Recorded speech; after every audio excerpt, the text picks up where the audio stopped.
Hello everyone, and welcome to Techstrong TV. Today is Tuesday, February 14th, and I hope you all are having a wonderful day so far. I'm your host, William Willis, and I have just one question for you. Will you be my Valentine? For real though, I hope you have an amazing Valentine's Day and get to spend it with the people you care about the most. And we are especially appreciative of the fact that that includes Techstrong TV. In today's show, we're going to bring you some fantastic interviews with incredible guests from around the world, so stay tuned. As always, I'm going to start off with our Techstrong News recap, filling you in on the biggest tech headlines that are making waves. Then we'll head over to Allen, where he sits down with Antoine Jabara, co-founder and general manager of MSP Products at JumpCloud, to talk about the release of JumpCloud Password Manager that is a hybrid between a cloud-based password manager and an offline one. Then we will air a session of the DevOps Experience 2022. In this session, Matt Johnson, developer advocate with Prisma Cloud, will take a look at infrastructure as code and supply chain security practices as applied to edge workloads, compute, and infrastructure, and highlight why they're even more important in this rapidly growing ecosystem. Then we will go over to Bonnie, where she meets with Andrew Diaz, Chief Strategy Officer of Granulate, to talk about Granulate's AI-powered optimization software that offers solutions for engineers, DevOps, and SRE to improve their products while balancing scalability, security, and reducing carbon emissions. We will then air a session from Predict 2023. In this session, Britta Glade from the RSA Conference talks with an expert panel of RSA Conference Committee program members, including Deanna Kelly of Cybereyes, Roderick Chambers of the New York State Department of Financial Services, Sean Harris of Chipotle, and Jennifer Kaplatsky of Target, as they discuss and dissect key trends that have emerged in their review of a record 2,400 submissions entered in the annual call for speakers. Then we'll air another session from the DevOps Experience 2022. In this session, Mike Rothman and Mitch Ashley will discuss and debate how security needs to work with distributed DevOps teams, toolings, and processes. We will then wrap up this broadcast with 3 episodes of View with Vizard. In the first episode, Mike Vizard interviews Cumulo CEO Matt Koos, as Matt explains why the cybersecurity environment is, for better or worse, going to be more challenging in 2023, thanks to in part of increased data privacy regulations. Then, Mike interviews Alcatraz AI CEO Tina DeAugustine, as Tina explains how facial authentication created using machine learning algorithms is going to fundamentally improve physical security. Finally, Mike interviews Hillary Carter, Senior Vice President for Research and Communications at the Linux Foundation, as Hillary dives into a report detailing the impact fragmentation is having on the open source community. And that's what we have coming up for you in this episode of Techstrong TV. So without further ado, let's get the show started. Enjoy. DevOps.com is the #1 online destination for DevOps education and community building. DevOps.com covers all aspects of DevOps, including DevOps best practices and tools, DevOps culture, DevSecOps, business impact, continuous testing, continuous delivery, and more. DevOps.com has the largest collection of original DevOps content, featuring breaking news, blog posts, podcasts, and more. Visit www.devops.com to learn more. DevOps.com, where the world meets DevOps. Hi again, everyone. Here are the headlines for February 14th. First up, the U.S. Treasury Department and the U.K. government have announced a joint effort to impose sanctions on 7 individuals believed to be part of a Russian-based cybercrime group known as TrickBot. TrickBot is responsible for widespread ransomware attacks, including a hospital attack during the COVID-19 pandemic in 2020 and bank hacks over a decade ago.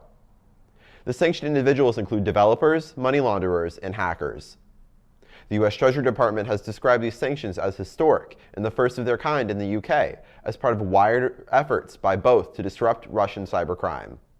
Next, General Motors has signed a deal with chipmaker GlobalFoundries to secure a supply chain of computer chips for its vehicles. In a joint statement, GlobalFoundries has said it will expand its production capacity at one of its New York plants to exclusively supply GM. The factory will supply finished chips to GM part suppliers who will then manufacture computer modules that control various vehicle systems, such as transmissions, brakes, and radios. It's expected that the deal is for a long-term partnership with investment from both sides, but it will take at least 2 years for the chips to start flowing. This comes as GM is trying to reduce the number of unique chips in each vehicle, while at the same time doubling its need for semiconductors over the next several years, as vehicles become more technology dependent. The global shortage of semiconductors has been affecting the auto industry since 2020, causing shortages at dealerships and driving up prices, and it is expected to continue into at least 2024. In other news, in the past few weeks, several technology companies have cut their workforce due to a slowdown in client spending and efforts to restructure their businesses. This seems to hit every single sector of the tech industry, ranging from Yahoo, which is laying off 1,000 workers, or 12% of its workforce, to Disney, which is eliminating 7,000 positions as it restructures into different divisions. Additionally, GoDaddy is laying off 500 workers, or 8% of its workforce, and even FinTech is being hit, with Affirm laying off 19% of its employees. These layoffs come as a reminder of the impact of the current economic situation on the technology industry and the broader economy. Next up, the United States has awarded a $2 billion green energy loan to Redwood Materials, a Nevada-based battery recycling company founded by the former chief technology officer of Tesla. The U.S. made the announcement at Redwood's facility in Nevada. The loan comes from the Energy Department's Advanced Technology Vehicles Manufacturing Program, which will help the U.S. establish its own electric vehicle supply chain, a key goal in the fight against climate change. Redwood Materials is expected to create about 3,400 construction jobs and employ about 1,600 full-time workers. Additionally, the company also has plans to build a $3.5 billion battery manufacturing and recycling facility in South Carolina. The Advanced Technologies Vehicle Manufacturing Program has supported the production of over 4,000 advanced technology vehicles and has helped several major EV companies in the past, including Tesla. On Digital CXO, we have an article looking at a report that shows the dangers of data distrust in enterprises. Companies have so much data in the palms of their hands, but if they don't believe in the accuracy of the data, then it becomes a sunk cost. The article gives a deep dive into a survey done by Quantexa that shows the current state of data distrust. To learn more, go to digitalcxo.com. On Security Boulevard, we have an article that looks at when the first ChatGPT-based cyber attacks will launch. While AI-driven cybersecurity has some optimistic, many see AI as a serious threat to security. ChatGPT can easily write malware code, so it is only a matter of time before it starts being used. This article looks at how ChatGPT is most likely going to be used for cyber attacks. To learn more, go to securityboulevard.com. Finally, on Container Journal, we have an article that looks at how the Department of Defense has selected Decisim and Scilabs to develop a virtual data fabric for framework testing that is based on singularity containers. The goal is to develop a mechanism to integrate cyber test results with real-world activities. To learn more, go to containerjournal.com. And that's today's Techstrong News Recap. ContainerJournal.com is the leading online destination for centralized computing-related content. ContainerJournal.com covers all aspects of software containers, from container management, data management for containers, container security, networking for containers, to the entire container ecosystem, Kubernetes, microservices, serverless, and more. ContainerJournal.com has the largest selection of container-related news, featuring breaking news, blog posts, podcasts, and more. Visit www.containerjournal.com to learn more. This is Techstrong TV. Hey everyone, welcome back to Techstrong TV. I've got a first-time guest here on Techstrong TV with us. His name is Antoine Jabara, and Antoine is with JumpCloud. He's going to tell us about JumpCloud, but before we talk about JumpCloud, let's welcome and hear a little bit about who he is. Antoine, how are you? And welcome to Techstrong TV. Hi, Alan. Thank you for having me on.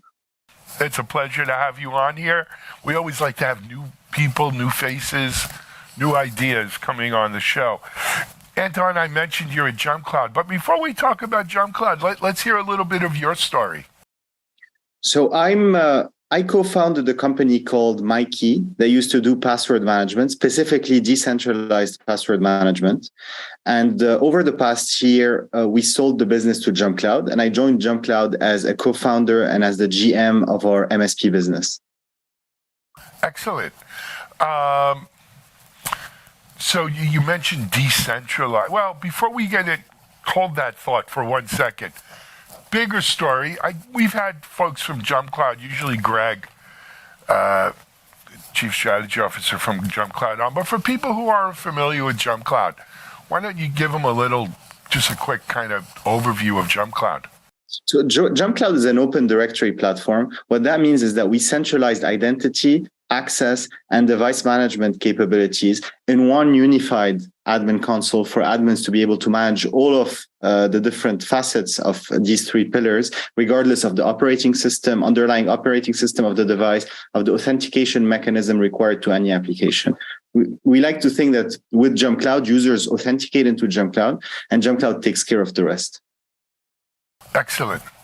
And then you mentioned, the special sauce in your password solution was a decentralized password solution.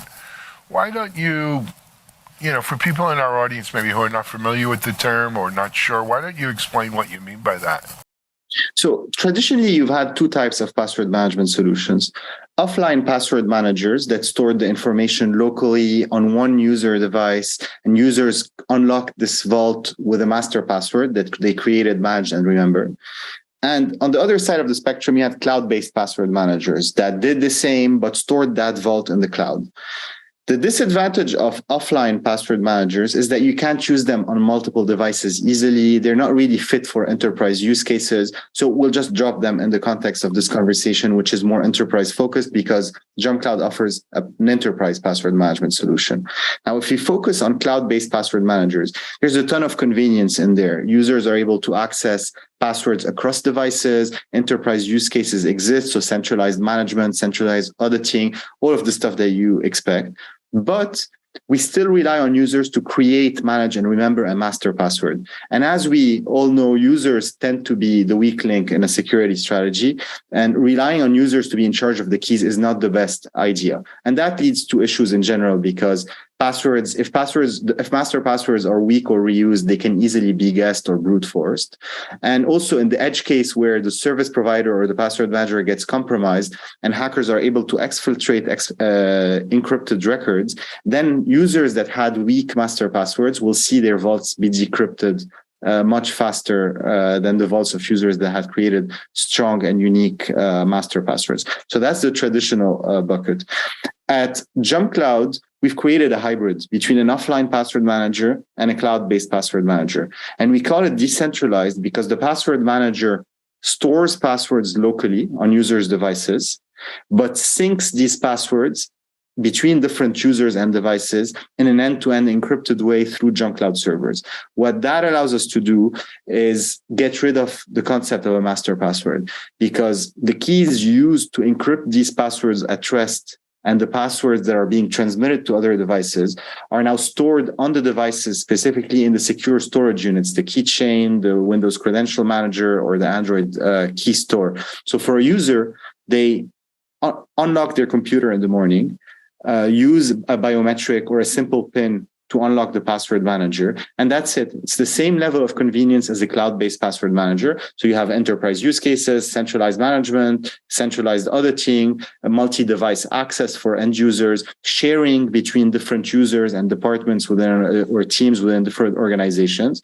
But you get the benefits of getting rid of the password, master password, and the passwords being stored across users' devices, as opposed to all the vaults being managed by Jump Cloud. Excellent. Excellent. Look, Antoine, as we sit here today, I don't have to remind the audience of, what's going on in this marketplace in regards to password manager and strong master passwords and vaults being compromised and what have you. I like this concept. I guess I got a few questions on it, if you don't mind, that you can help with. So, one of the concepts of this enterprise password is that not sell passwords, you can share passwords, with your teammates, right? I'm going to give you access to our HubSpot or our, whatever we're sharing. And from what you're telling me, if I were going to share a password with you, I would share it with you by sending it in an encrypted matter via the Jump Cloud servers and then down to you, and it would be stored then locally on your devices as well. That's exactly right. So the way that works is every device has its own sets of encryption keys that are shared between the different devices. And let's say I want to send you a password. My password management application, the Jump Cloud Password Manager, will encrypt and sign this password using your key to encrypt and my key to sign. And this encrypted event, which we call a sync event, is then relayed through Jump Cloud servers onto your device. If your device is currently online, it's almost instantaneous. It takes less than a second. If you're offline, then that sync event will be stored on a buffer on Jump Cloud servers, waiting for your device to come online. The next time the device comes online, gets beamed down. Your device receives the signed and encrypted sync message, verifies the signature to make sure that it's coming from me and not from another user, and then proceeds to decrypt this sync event using their own private key, which remains stored on their device. They then have the clear text password that I shared with you, which they incorporate into their locally encrypted database. At any point in time, if I want to stop access to your account, then I'd go in my password manager, deactivate the access by clicking a button, and that would send a message through Jump Cloud servers asking your device to remove that password from your vault. Excellent. And because it's encrypted in transit like that, that kind of prevents sort of a man-in-the-middle attack. Because even if they were successful in setting up, a server in between the Jump Cloud server and my device, they would just get the encrypted. They don't have the key to unencrypt that transmission anyway. Now, let's say you're going to share a password with me, and I may want to put it on my Mac here, but I don't really use this Mac to access a lot of sites. I want it on my other Mac, or I want it on my phone. Is it like once it's on one of my devices locally, it automatically sort of generates it to all of my local devices? So the outcome is correct. You're going to have the password on all your devices, but the way it's going to work is I actually will know ahead of time how many devices you have set up, because you're going to have shared all of these keys with me, and they'll be associated with one user, which is tied to your Jump Cloud identity in the Open Directory platform. And so when I want to share a password with you, what I'm actually doing is signing and encrypting that message for all of your devices. So we simplified that flow when explaining it before. It was a one-to-one flow, but that would be a one-to-many. For users, it's transparent. You just select the user, it just goes out. You don't even know how many devices are going to get it, etc. But in the background, you're actually emitting multiple sync events that are going to get received on the other devices. So this is in case you already have the password manager installed on multiple devices. But let's say you've already received some passwords from other users within your organization. You also had your own passwords stored in there, and you want to start using the password manager on your phone. The way that works is through a simple pairing mechanism. So you just launch the app, put in your email address. It'll give you a 6-digit code or a QR code that you can easily scan or copy on that other device, and it'll keep them in sync. Sync them up. That's great. So you can add new devices at any time, and they're instantly synced up like that. That's fantastic. So two more questions. I'm sorry to ask so many questions, but I'm just exploring. So there is no cloud-based copy of the vault. The vaults are only on the individuals. Yes, the cloud, our cloud servers only store temporarily sync events. Right. It's just a transit point, if you will, and it's only a password being sent, not the entire vault or anything like that. Correct. And in the case of a device being compromised, my phone, my computer, whatever, it was compromised. The information is stored in a encrypted base anyway, correct?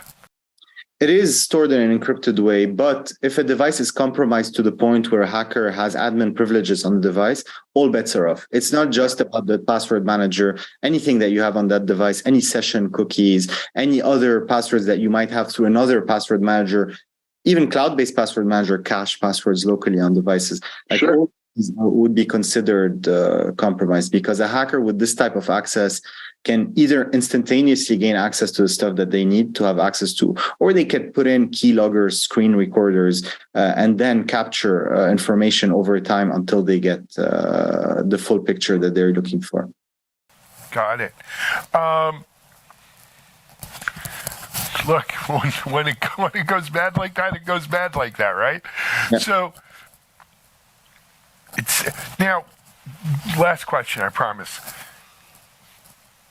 On my local devices, passwords are stored not necessarily in the JumpCloud password manager, but whatever you're using to store passwords on your machine, whether, as you mentioned, keychain for Apple and iPad, iPhone, or Mac, or whatever it is, like Google Chrome has passwords. It uses that. It's not setting up yet another copy of my passwords, encrypted or not. So the way that it works to make this extensible and scalable across different operating systems, because different operating systems have different restrictions on what type of information you can store in them. The way that it works is as follows. We create a database on the device. It's separate from that secure storage unit. This database is then encrypted with a key that's locally generated on that device. So now it's an encrypted vault. And that key is put in the secure storage unit of that device. So you're getting the same outcome, which is you're keeping the thing that's giving you access to the actual sensitive information where you want it, which is the keychain, the storage, etc. But you're keeping also the flexibility of being able to maneuver this database regardless of the operating system that you're on. And this is what allowed us to be available at launch on Mac, Windows, Linux, iOS, and Android, on all of these platforms in parallel. Love it. Great. All right. Let's pivot to the business side of things. What does it cost? How does one get it? Is it an individual? Is it a team thing? How is this packaged, if you will? So it's an add-on to the JumpCloud platform. You could purchase it on its own, just with a core directory offering, or on top of any package that you currently have. If you're one of our partners, a managed service provider, for example, we do offer packages that include the password manager in it, just to make it just easier to adopt internally, but also deploy to your customers. In general, I think that the real benefit of our password manager is the fact that it's not a point solution. It's actually part of the JumpCloud Open Directory platform, because even though passwords are still an important part of our lives, and I mean, that reliance is going down, but it's still slowly decreasing. For the foreseeable future, it's there. 100%. The real value is in being able to move to passwordless authentication mechanisms.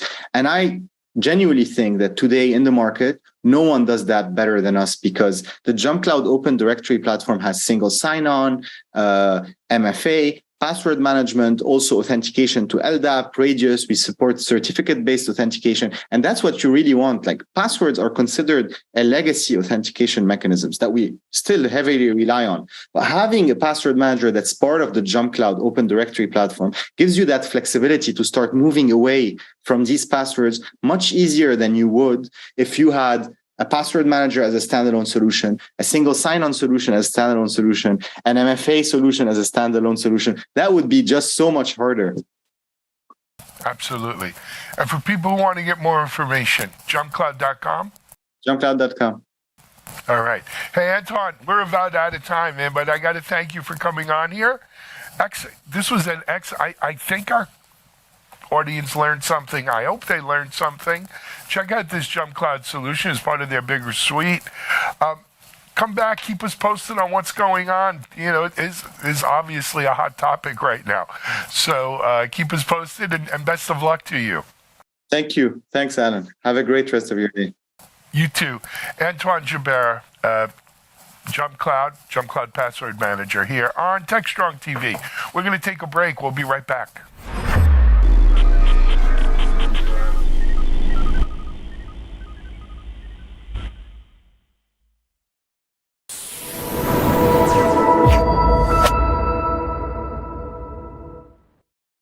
Hey everyone, pleasure to be presenting here to you all at DevOps Experience. My name is Matt Johnson, and I'd like to talk to you today about DevSecOps and the edge, or supply chain security practices for edge deployments. So a little about me. Please do reach out with comments, questions, further discussions. We have a all things infrastructure as code security Slack down there. And I know I'm going to be talking to you about security. So I promise you this QR code on the screen is just my contact info, but take that with a pinch of salt. I'm Matt Johnson. I work for Palo Alto as a DevSecOps advocate. I've been playing with containers since before they were called containers, since before Docker was Docker, and always kind of leaning on the security angle. In my spare time, I've got a growing collection of single malt scotch. I'm learning to be a private pilot, not that those two things go together, and I'm based in not so sunny Manchester in England. But anyway, enough about me. Let's talk about Edge and DevSecOps. So first of all, I'm going to go through a couple of things that aren't necessarily related to Edge, but are important for the wider context. So first of all, infrastructure as code security. If you're not familiar with it, the idea of preventing misconfigurations when we are deploying to places that we can codify our infrastructure, like against cloud providers' APIs, for example. And the reason this is important is if we look at the OWASP 2021 top 10, which used to just be all about CVEs. It used to be, these development mistakes, SQL injection, and, writing your own crypto functions instead of using a validated crypto library.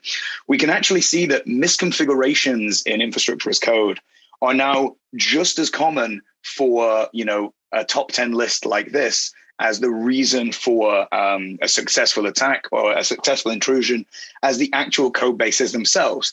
Things like broken access control can easily apply to infrastructure configuration as much as the application itself. Same with identification and authorization, security logging and monitoring, and it literally spells it out there in AO5, security misconfiguration. You could argue that AO6 probably could be infrastructure as well, depending on whether the dev teams do or don't manage the underlying OS and things like that. But we'll get into that. The point being, infrastructure misconfigurations are just as important as CVEs. So that's kind of the first thing we're going to dive into, especially when we come to edge deployments and why some of these things are really important. So shameless plug, we have a open source tool called Checkov. It is designed to scan for IAC misconfigurations. Here you can see it looking at some Terraform for AWS and going, hey, you probably don't want to have that S3 bucket public, and you probably want to enable authentication on your RDS cluster, for example. Can scan Kubernetes and other things, pretty much every IAC framework you can think of. But that's the kind of thing, if you're not familiar with IAC security, that we're talking about when we're looking at a misconfiguration. It's not a CVE, it's not a vulnerability per se. It's maybe someone writing a piece of Terraform for the first time that doesn't know you need these extra lines and parameters because the defaults, as interpreted by that Terraform, might be insecure. We can also do clever things like automatically put this information into pull requests. Again, better than having to run extra commands as part of your write some code, git commit, git push actions.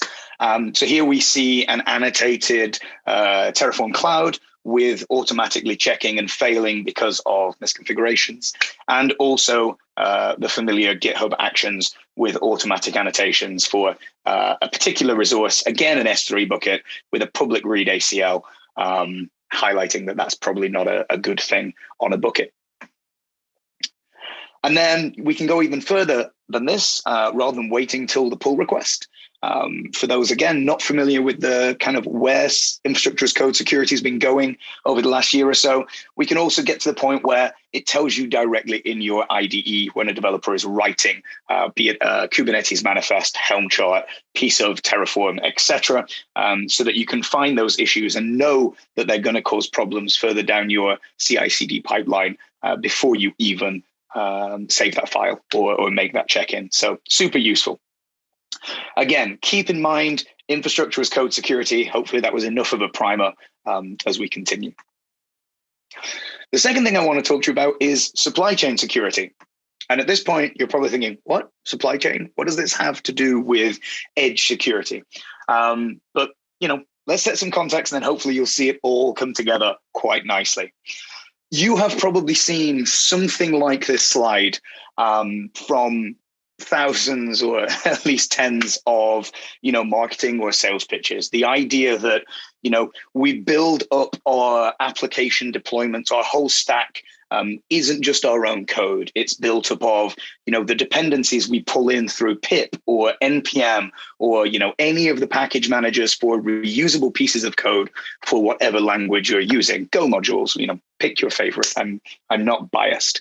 And the whole idea of reusable code is great. There's so much that goes into a modern application. It's estimated that between 70 and 90% of an application will be someone else's modules that you are using as a dependency, or a dependency of that dependency, or a dependency of a dependency of a dependency. Anyone that's tried to download any kind of dependency through NPM will generally know it tries to install the whole world onto your developer's machine. So probably familiar with that. But the point is, reusable software is bringing components in that we're not necessarily sure on the safety of. And therefore, we've had, composition analysis added to this list of security things we need to care about to make sure that we can have a look at what versions of what dependencies our applications are needing, and making sure that we don't have a vulnerability in a version we're using as a dependency, either directly or as a transient dependency of a dependency of a dependency. Again, why am I talking about this when I'm talking about edge and infrastructure in particular at this point? And the thing with infrastructure as code, when we're deploying into cloud providers or Kubernetes or with Terraform or CloudFormation, our full stack doesn't actually look like this. Instead, it looks something like this. Because just like it's really useful to reuse code for your applications, that same concept of modular code being reused is also alive and well in the world of infrastructure as code. You may have heard of Artifact Hub, where you can find thousands of Helm charts or customized Kubernetes manifests, which can be used and customized to your need, or just used directly so you don't have to write your own Kubernetes manifest for deploying a third-party piece of software or some open source tool. Similar with the HashiCorp Terraform registry, where you will find modules for creating VPCs rather than having to write your own Terraform for 8 or 10 different interrelated components, like security groups and root tables and all of that good stuff. So in this scenario, we are still reusing code, and it's not a bad thing. Code reuse is good. More people use that piece of code, more people secure that piece of code, etc. However, where this falls down, we find from a security perspective, is the README, the getting started guide. And it goes back to that security versus usability problem, which is as old as time, or at least as old as security, I guess. We actually did some research last year where we took every Helm chart on Artifact Hub.io and ran it through our infrastructure as code policies, and found that with the defaults, more than half of those Helm charts were insecure, and insecure with some pretty big issues, such as a lot of root container use, a lot of raw network access capabilities not explicitly banned from those Kubernetes manifests. And so, again, could you modify the parameters given by the author of that Helm chart to make it secure? Yes. But do a lot of people just find a solution and run that Helm chart with the defaults? Yes. So again, like we have to care about our application dependencies, we also have to care what we are sucking in terms of our infrastructure as code. And then there's other things that we need to care about, which can give even the nicest infrastructure as code security a not so clean bill of health, because it's all well and good having our secure Kubernetes templates or secure Terraform templates, but how is it built? We're not probably going to deploy that ourselves. We're not going to be running kubectl commands across our infrastructure. We're going to have some automation and some CI/CD pipelines doing all that work for us, testing, bundling, building our packages, and pushing that to our production or dev or test environments. And, pick your favorite. That might be done through GitHub Actions, GitLab, Terraform Cloud, maybe Jenkins. you're probably familiar with one of those at least. And this gives us actually another attack vector. My colleague Steve did a really, really good presentation at the Cloud Native Security Con last week in Detroit. You can watch it on YouTube at the link below. And it's about how easy it is actually, again, if you are kind of using example GitHub action manifests to pawn someone's public CI repo. So TLDR, for example, if you're using any user-provided input in your CI pipelines, like, hey, modifying the issue title, like looking at the branch, looking at the tag, which can be user-supplied, it's very possible to then, exploit those user inputs to effectively run your own commands and end up running your own code in someone else's CI/CD pipeline, which is obviously not what you're going to want to do. And that's just a couple of examples of things, we always talk about defense in depth or security is a journey, not a destination, all these kind of silly security mantras. But in reality, the modern software supply and delivery pipelines are so complex that here are just a handful of the things you do need to think about, whether you're thinking about them or not, for deploying modern software. We've just talked about the templates. We've just talked about insecure CI/CD pipelines, but there's a load of other things there as well. And in cloud deployments, we are getting pretty good at ticking most of these boxes.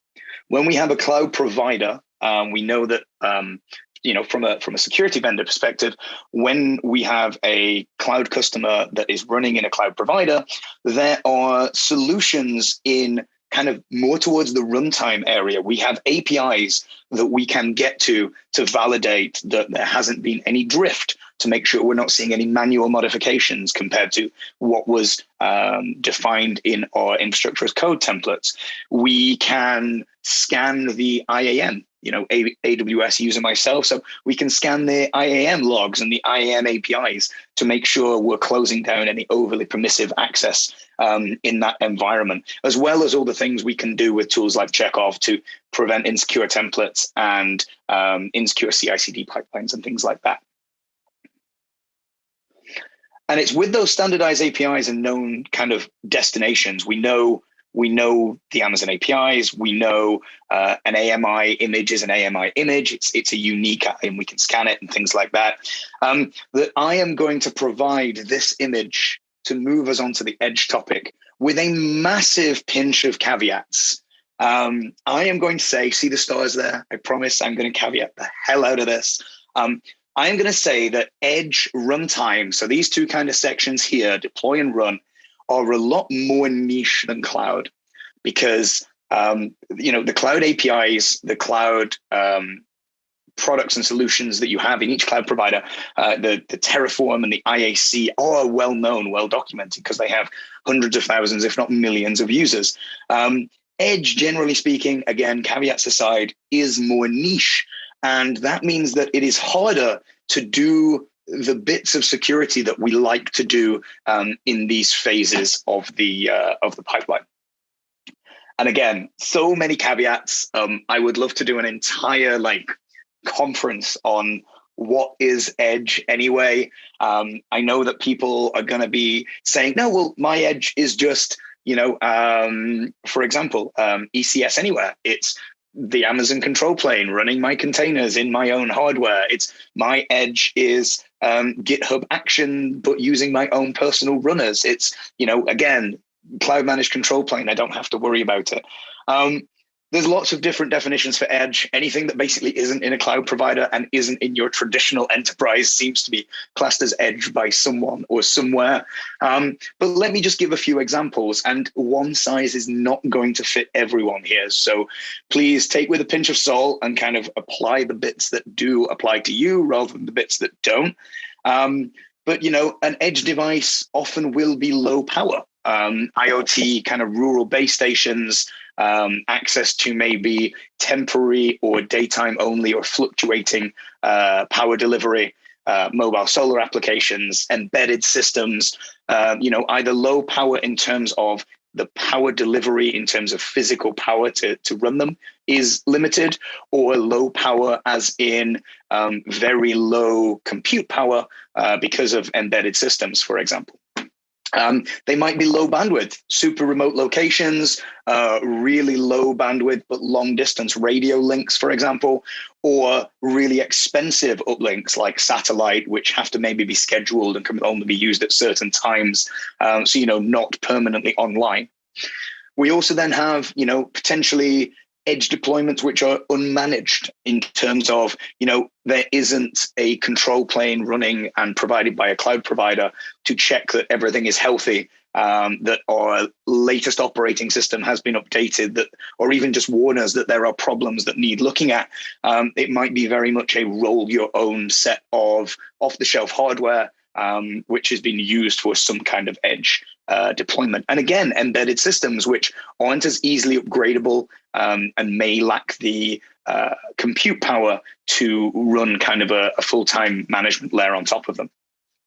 And then again, with that roll your own or with that kind of low power embedded systems, we might not have an API like Kubernetes or ECS in Amazon for a VM. It might not be that kind of device where we have the luxury to have a deployment API which is well understood, and we can just kind of throw containers or throw fat VM images at a remote device to upgrade it. It might be a much more complex or much more manual automation. I know that's a bit of an oxymoron, but hopefully you get what I mean there. And so for, security related things, depending on which of these factors affect you, these can come with some interesting challenges.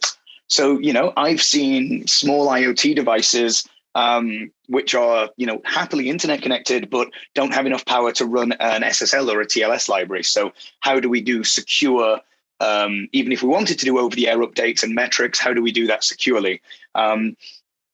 Equally with low bandwidth, if you can't be online all the time, then real-time alerting goes out of the window. How do we understand any indication of compromises on our application? But also with an edge deployment, it's very possible that application is the only thing running on that device, but that comprises a full stack. You have an operating system to think about. You have all those other areas of potential compromise to think about on those systems. Again, with unmanaged systems, kind of taking an ops background look at this, like we have done with kind of infrastructure and infrastructure as code misconfigurations. Who updates the OS? And how, if you have low power or low bandwidth, and if you don't have a application lifecycle API, you don't have a Kubernetes endpoint or something like that to push applications to, then you can't really use IAC anyway. So how do you do infrastructure as code security if you can't do infrastructure as code in the first place? And so back to our diagram of kind of things you should be thinking about when you're securing your application lifecycle and infrastructure lifecycle. As you can see, a lot of these issues relate to that last section, kind of the further we get towards runtime, the deployment, the running, how do we get to things that a cloud provider kind of makes us take for granted, but we may or may not have in a edge deployment, or you may have. Again, take the ones that matter to you. I am aware of edge deployments, which are basically like cloud providers in telco data centers. So obviously very different. You can kind of just treat your deployment as a cloud and use something that can deal with the full stack of these, like Prisma Cloud, to secure it. So what can we do? Not all doom and gloom. The kind of defense in depth, mantra that we were talking about earlier, it's not really in depth, is it? It's more that there just are so many components in this diagram that, one type of security, one type of tool, one type of check doesn't fix them all. So, there's still plenty we can do here, even if the kind of last sections are an unknown. And so, my kind of take on this and what we've been doing with kind of our own, like, more remote deployments is kind of double down on knowing your environment earlier in the process as much as possible. because you can use that data in a much lower power, lower CPU intensive way later on if you do the work at build. So, for example, I've stolen this slide from another of my talks, which is a lot more about cloud provider based deployments and infrastructure as code security. And even there, I am saying, just because you have no issues with your infrastructure as code, you write the most secure infrastructure as code ever. The Amazon gurus with all the certs are going to look at your Amazon VPC and go, that's nice. I like that. Just because you've done all that doesn't mean you're not going to have security issues. You need to check that the packages you're deploying in your EC2 instances and your Lambdas as dependencies in your Docker containers, you're obviously going to still need to check that there's no CVEs in there. You're going to need to continue to check that there's no new CVEs on the things that were clean when you deployed them as well. We need to protect our CI/CD pipelines from abuse and takeover, protect our source control repos from abuse and takeover, check we're using the images we think we're using, signing our binaries, signing our images to make sure that someone hasn't abused our image registry or taken over one of our AMIs or our build process. And obviously, table stakes like making sure we're not spamming secrets to public repos and things like that. And so a lot of those, as you can see, we can do whether we have an IAC cloud endpoint at the end of our edge journey or not. So the first one I would recommend, and I'm going to put some further reading below for if these kind of tick certain boxes and apply to your version of edge, know your images. And if they've changed, use things like the ability like Cyclone DX and SBOM, the software bill of materials, to know exactly what's in your image, be it your application deployment image, if you're rolling your own edge or you're not part of a managed service, or even if you are something like Amazon ECS, where they still mandate that you have an operating system and then install their stuff on top. Generate an SBOM for that OS, know exactly what versions of what libraries and your dependencies and your runtimes, know exactly what is in your system top to bottom as you deploy, because then you can go back and not only keep running that SBOM completely offline from your edge against recent CVEs to see whether you are still secure or you need to push a new image. But you can also keep validating those signatures against your edge in a potentially low power way, like a scheduled job, to see whether any libraries have changed. And if you don't have over-the-air updates and libraries have changed or files have changed, instant indication of compromise there. Maybe not as real time as you would with kind of cloud provider APIs, but still a good step to have that known signed referenced SBOM. And here's a screenshot from the Prisma Cloud platform where you can actually see we break that out into more of a supply chain graph. So you can see if you do have infrastructure as code, if you do have Docker files, if you do have application dependencies, you can kind of see how they all relate to each other and almost kind of visualize a potential attack path to help prioritize. Maybe if you were just starting to think about securing an existing application stack, it might help you work out, where your highest priority items to tackle are. Automate as much of your non-edge tasks within secured CI. Like I said, CI can be an attack vector itself, so be careful. Check out Steve's presentation.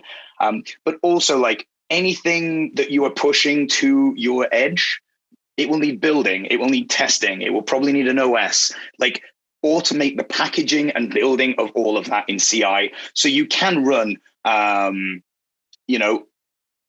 as many security tools and as many tests as make sense against that. You can generate those SBOMs automatically. You can sign those binaries automatically that you're building. There's some really cool ways of running like Linux kernels in signed binary only mode. So if you're generating everything that needs to be on a low power edge, you can make sure that unless it's one of your signed binaries, it won't run. All of that can be, it sounds complex, but when you're automating all the signing in CI, all the testing in CI, it's actually not that much work because you're not doing any more work. You're doing it once rather than every time you deploy. So yeah, automate as much of your non-edge tasks, anything before you hit that new image onto your edge. do that with CI, and make sure you're securing your CI and securing your GitHub Actions. Again, we can, with open source tools like Checkov, we can check for issues in your GitHub Actions manifests and GitLab manifests that might allow that CI to be compromised. And then obviously scan for the basics on the build. Again, tools available to put in your CI. Compute CI costs nothing realistically, especially for public repos with things like GitHub Actions. Make sure you're not using Docker containers or images with a load of CVEs. And obviously, if you do have an API-driven runtime, if you're looking up to run like K3S or some kind of Kubernetes endpoint at your edge, then do use IAC security tools. Make sure you're not making common mistakes. Make sure you're doing everything that the CIS, for example, Kubernetes guidelines recommend you should be doing for that deployment. And that gets you a lot of the way there. Again, like, as I said, edge is niche. I stand by that. Like, there's more chance of me hitting something I don't recognize on an edge compute deployment than in a cloud provider. But we can kind of defend ourselves against a lot of that and give ourselves the data to verify our edge deployments as regularly as we need to by kind of treating the first few sections as if they are a cloud deployment and taking the same supply chain security precautions that we would take in those environments. And that is it from me. We've got a write-up of kind of those general steps for software security supply chain checklist at the link there. By all means, do reach out to me. I'm at MetaHertz on Twitter. And as I said, we discuss all things infrastructure as code security on our Slack channel. So thank you for listening, and hope you enjoy the rest of the virtual conference. Cheers.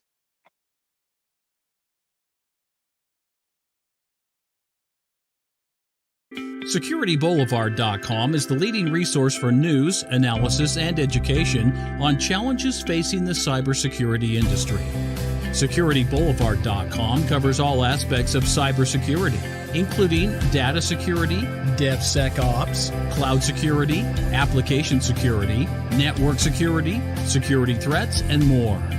SecurityBoulevard.com has the largest selection of security content, featuring breaking news, blog posts, podcasts, and more. Visit www.securityboulevard.com to learn more. SecurityBoulevard.com, home of Security Bloggers Network.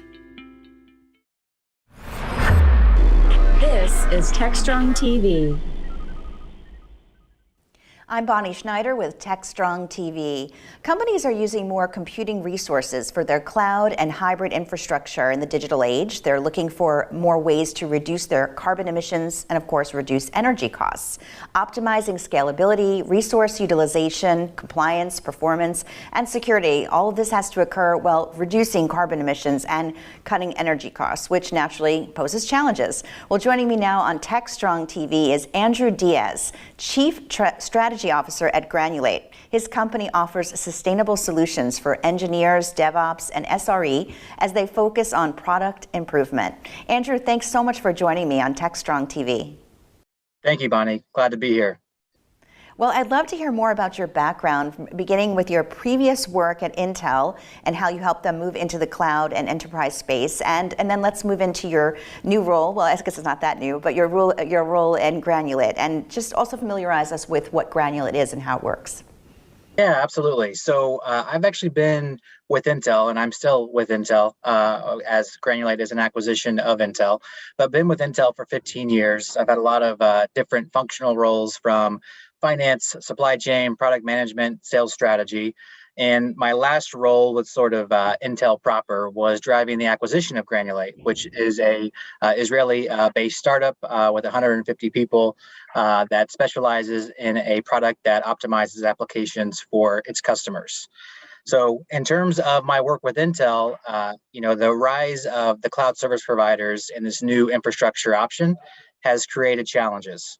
And so instead of CIOs and looking at a server spec sheet in terms of what CPU is in there, what memory, et cetera, a lot of those details aren't available. And so as I worked with Intel in my last sales strategy role, the real issue or challenge was the reality that the cloud has started to abstract some of the underlying infrastructure. And so the decision was made, and what I ended up leading was the strategy to go ultimately higher up the tech stack. And that led us to Granulate. And so Granulate, as I mentioned, a SaaS-based solution providing better application performance that results in lower infrastructure requirements and in turn lower cost. And so my job here now as the Chief Strategy Officer of Granulate, Asaf and Tal, the co-founders of Granulate, brought me on board post-acquisition, which closed in May of last year. So in addition to helping with the integration, aligning with executives of Intel and Granulate and strategies of both companies, I also brought the Intel relationships. So bringing partners like Accenture and Deloitte, partners like the cloud service providers like Azure, AWS, to Granulate to help expose this new novel technology to the rest of the world. That is so interesting. I'd love to understand a little more about this novel technology. It seems like we're asking cloud computing to do more all the time, with AI and everything. So what is unique about Granulate? What is unique in their technology?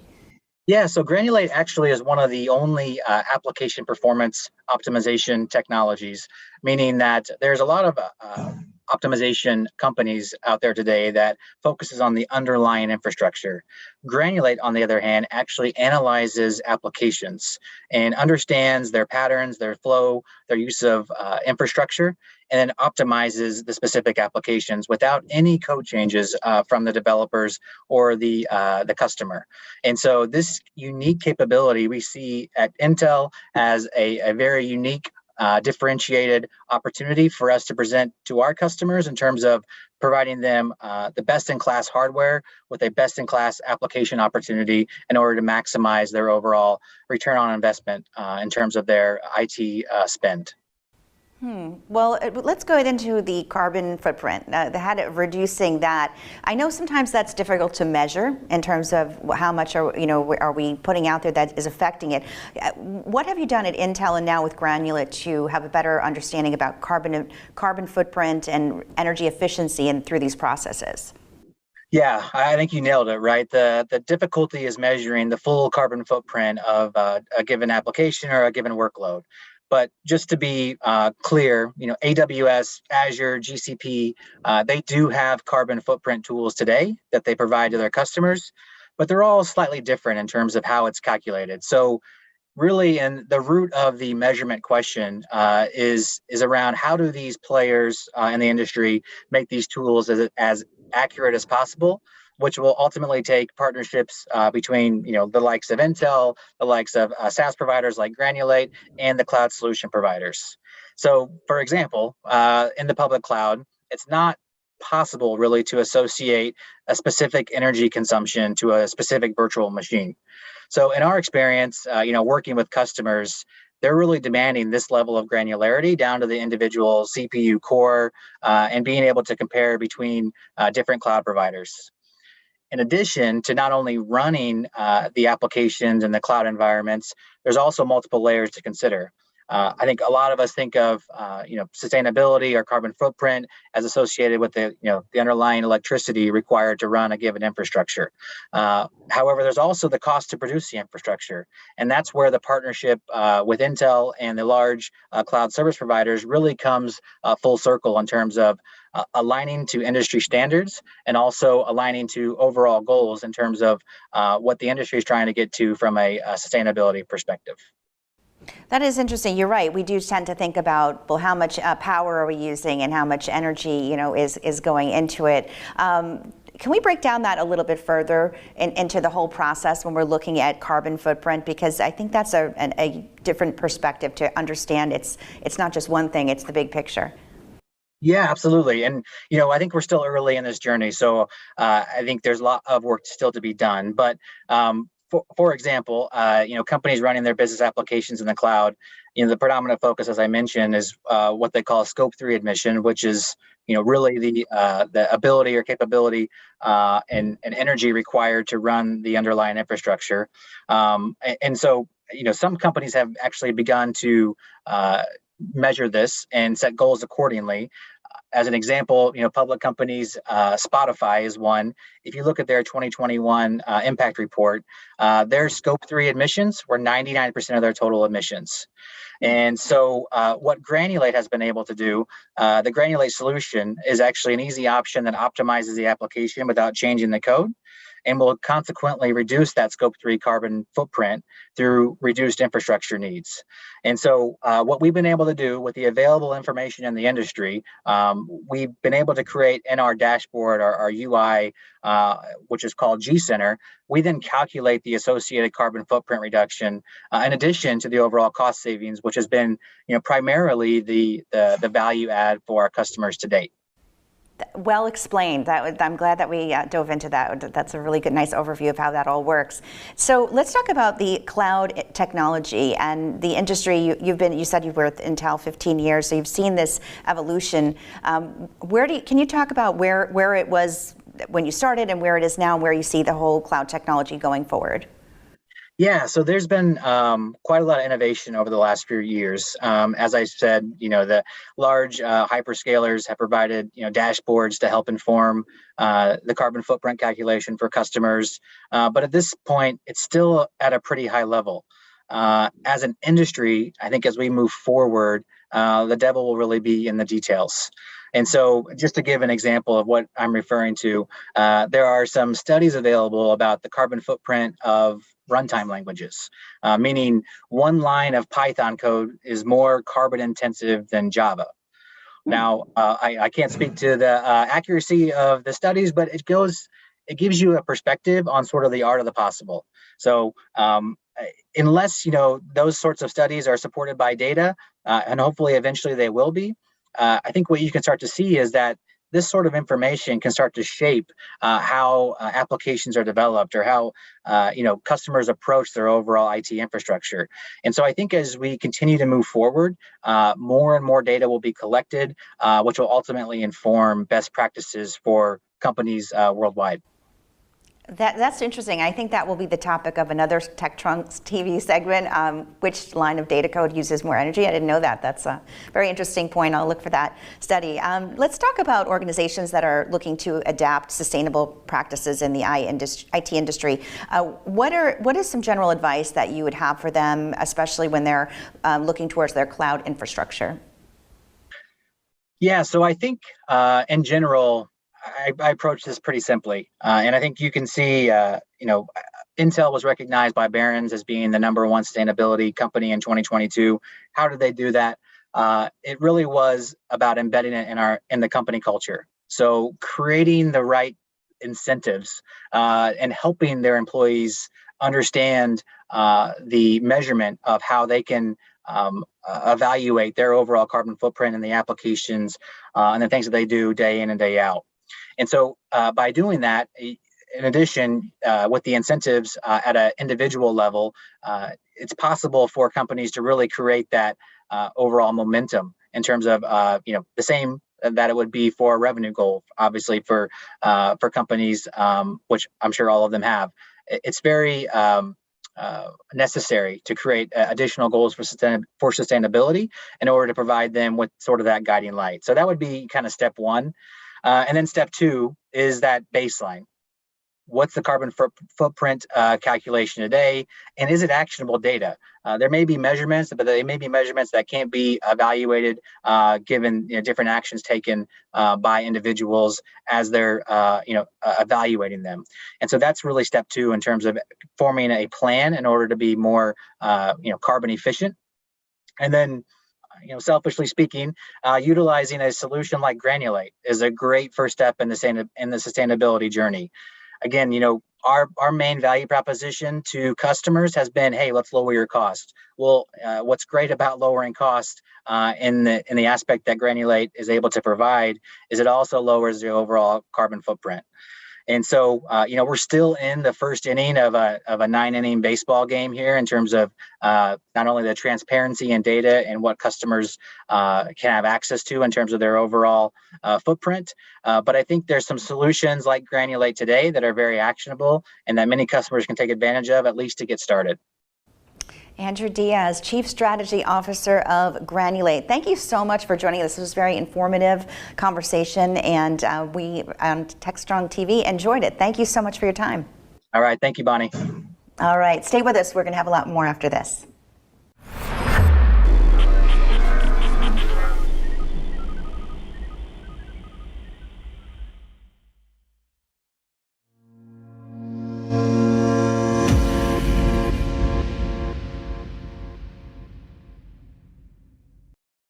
Thanks for joining today's session at the end of a really great day of content here at Predict 2023. I'm Britta Glade, Senior Director of Content for RSA Conference, and I'm delighted to be joined today by 4 of our program committee members for RSA Conference 2023. So for background and context, we have around 150 different program committee members across all of our various content development efforts for RSA Conference, and these are leaders within their field who offer their time, expertise, and perspective to select and guide the content that makes it to the RSA conference stage. And their work was definitely cut out for them this year because we received more than 2,400 submissions, which is a record number for us. And to save you from any inbound questions in chat, notifications will be going out around January the 23rd to those who submitted to be speaking at conference this year. Our 4 guests today worked with their counterparts to review and debate and ultimately select the sessions that will appear on their tracks in April. And I'm excited to dig into the trends that they consider to be most important in 2023 in their respective areas of focus, issues that are likely on your minds as well. So Diana, let's start with you, since we just heard a great panel on supply chain as part of today's event, which of course is a growing discussion across our industry and was reflected in the submissions that you and your teammate reviewed for the Protecting Data and the Supply Chain Ecosystem track. In particular, I know that you reviewed a lot of submissions in and around how organizations are thinking differently about managing open source code. That was a big theme. Can you speak to some of your thoughts on what you see happening here and why it's such an important trend? Yeah, thank you so much. And I'd first like to call out my amazing track partner, Edna Conway, because this was absolutely such a team effort, and she just a wonderful, wonderful human being to work with. So thank you, Edna, and thank you, Britta. But some trends, there's so many, there's so much to unpack. I'm just going to pick 3 that I think were really kind of created this sort of meta set of trends around data and supply chain. And the first one was around moving from concept to implementation, because very often in security, we'll talk about, we need to do this, we need to do that, but then actually the rubber hits the road is when people start learning from how we're doing it. And S-bombs, for example, and I'm going to talk about those a little bit more later, but S-bombs, which are the bill of materials, everybody was talking about it a couple of years ago after the executive order, but what we were seeing was people who had actually been implementing it, and they wanted to come back and share, this is what we've learned. So we really loved this focus on implementation, not just concept.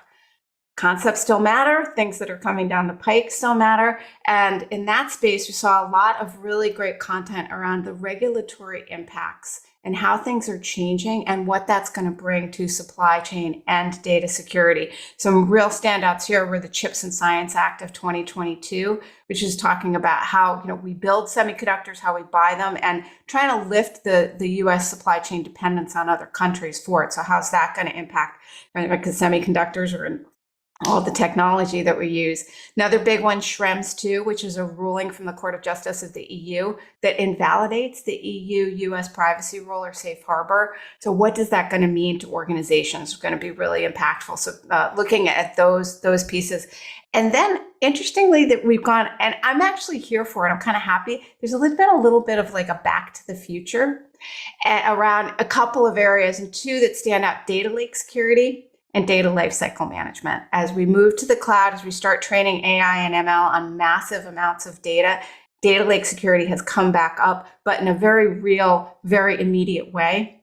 And suddenly people are caring about data destruction again, data maps, managing data retention, and how this impacts our attack surface. And I am so excited because it's such a critical part of a security program. I think it had been a little bit deprecated the past few years. It's coming back up and is really critical in this space. Excellent. So Jennifer, you had some similar kinds of trends that pulled through on the DevSecOps and application security track. Returning to that open source trend, which we saw there, clearly this is on our community's mind. What did you see, and what can RSA conference attendees look forward to learning more about in the world specifically of open source security? Yeah, we did see a lot of those. So just a little background. I'll do just an intro, Britta, because I don't know. I'm newer to being part of the program committee, and I've loved it. And I'm going to also give a shout out to my track partner, Chris Romeo. So I lead application security and endpoint security at Target. I'm in Minnesota, where you can see the weather behind us. We're in the January snow time, I suppose. And I'm really looking forward to seeing you all in San Francisco in a couple of months, where hopefully it's warmer. And I'm really excited about our track. We are seeing a lot of open source submissions. We saw 3 times the submissions this year than we saw last year. So I think people are really excited about application security, DevSecOps. We know, and the trend continues, that modern software is assembled more than it is written. And so we see a lot of open source and supply chain conversations coming into the DevSecOps track, which we're really excited about. Diana, when I heard you talking, what I'm thinking is, I think the lines between tracks is blurring, and I think that's good. Really, it's no longer like, I'm an AppSec person, so I'm going to go to this AppSec track. We saw a lot of stuff about cloud security. Well, what is it? Is it application security or is it cloud security? And so I think that what we're starting to see is a convergence of some of these topics in the overall ecosystem security, which I think is exciting. That's the kind of conference that I like going to with RSA, and you get so much diversity of content. So yeah, we can talk a little bit more about AppSec in the future, but certainly open source security, we've got a couple of sessions earmarked to talk about different things that I think will be complementary to what they're talking about in other tracks that are also related to open source and supply chain. Yeah, it's interesting when we construct the tracks as a whole. We find people don't tend to sit on one track and stay there the whole time. Yeah. They're moving between things, and that's the magic, if you will, of RSA conference. It's that big giant water cooler for the industry, where someone who cares deeply about law can bump into someone who's a developer who may not naturally cross paths, and yet their perspectives are so important. It's that big D diversity that does help influence and impact how we think about things. So it is interesting to see the crossover between the tracks. Yeah, I agree. Yeah. So shifting gears a little bit, Roderick, you're part of the analytics, intelligence, and response team. And there again were some really fascinating different submissions that we saw. One I wanted to dig into here a little bit was thematically across tracks. This was not just hackers and threats. It wasn't just was what's going on in the Ukraine, because what's happening there, it's impacting supply chain, it's impacting policies, it's impacting what we're accepting from where. So can you speak a little bit to what you reviewed and why you think this is so important for our industry to take note, certainly recognizing this is a changing situation? Absolutely. This was a great time with my 2 program committee partners, Christy and Pamela as well. We had lots of debates about these, and we had lots of Ukraine-Russia talking tracks. A lot of them were around advanced persistent threats. Others were with what's going on currently with current cyber attacks. But with all things war and war-related, those things change over time. We don't know what this war is going to look like 6 months, 7 months, 8 months from now. So we were really, looking at, those APT threats, those big ones that everybody in the world should be worried about. Some of the trends that we thought about too is automation as well too. There's malware strings, those attack vectors, industries and manufacturing. Those impact the entire world. So we really had to dive deep and find ones that would really benefit our global community at RSA when people get there. But it's a huge topic, lots of great themes and focus points. APT threat, as I said before, you'll probably see that in the theme run, but we'll be talking about a lot about those, the threat intelligence incident response track. Yeah, and I know there were so many, we very easily could have had a whole conference. right? Just about the Ukraine-Russia situation. And I know it was really, really, really difficult for your team in particular to narrow down to just what you thought was the most pertinent for people to be listening to. Absolutely. We could add a whole day worth of Russia, Ukraine. I think your team they'll get enough to work with for next year to years to come with these with those particular threats. Yeah. And that was another one. It was interesting looking at, we've got sessions on the law track that relate to and that reflect on what's going on Russia, Ukraine. We have sessions in the strategy and architecture track. So it's another one of those, we kind of had the 5 mini themes, if you will, that threaded throughout conference. Web3 and the metaverse was one that came through everywhere. Ransomware came through in multiple different areas. The Russia-Ukraine situation, zero trust popped up in lots of areas. And then the last one, for lack of a better term, I've kind of called it humanity. What are the things that we're doing and looking at within our industry? Things like human trafficking, making minors safe for engagement in the metaverse and such. So there were some really interesting sub themes that came up across tracks as our different teams worked on things. But cloud, Sean, let's pull you into this conversation here. You're part of this cloudy team, which is interesting because the cloud is not just one thing. It's everywhere anymore, right? It's not just infrastructure, it's impacting policy, it's impacting compliance. We saw lots of submissions that crossed lots of different areas. Directionally, where is cloud going at RSA Conference 2023? It's quite interesting, I think. And this is my 4th year on the program committee. And of course, I have to highlight my other 2 co-chairmen, and that is Rich and Anna. They did a great job this year with me. And the thing that I remark on is from Jennifer's perspective it's the convergence. So a lot of organizations now, right? And originally, there was the very cloud first organizations. Well, now everyone in some way, shape, or form is in cloud. Some organizations maybe have 98% of their workloads in the cloud. Other organizations are going there. So what we're seeing is fewer hybrid type cloud talks, a lot, and I mean a lot of zero trust app access cloud talks. We saw quite a few around Kubernetes and containers.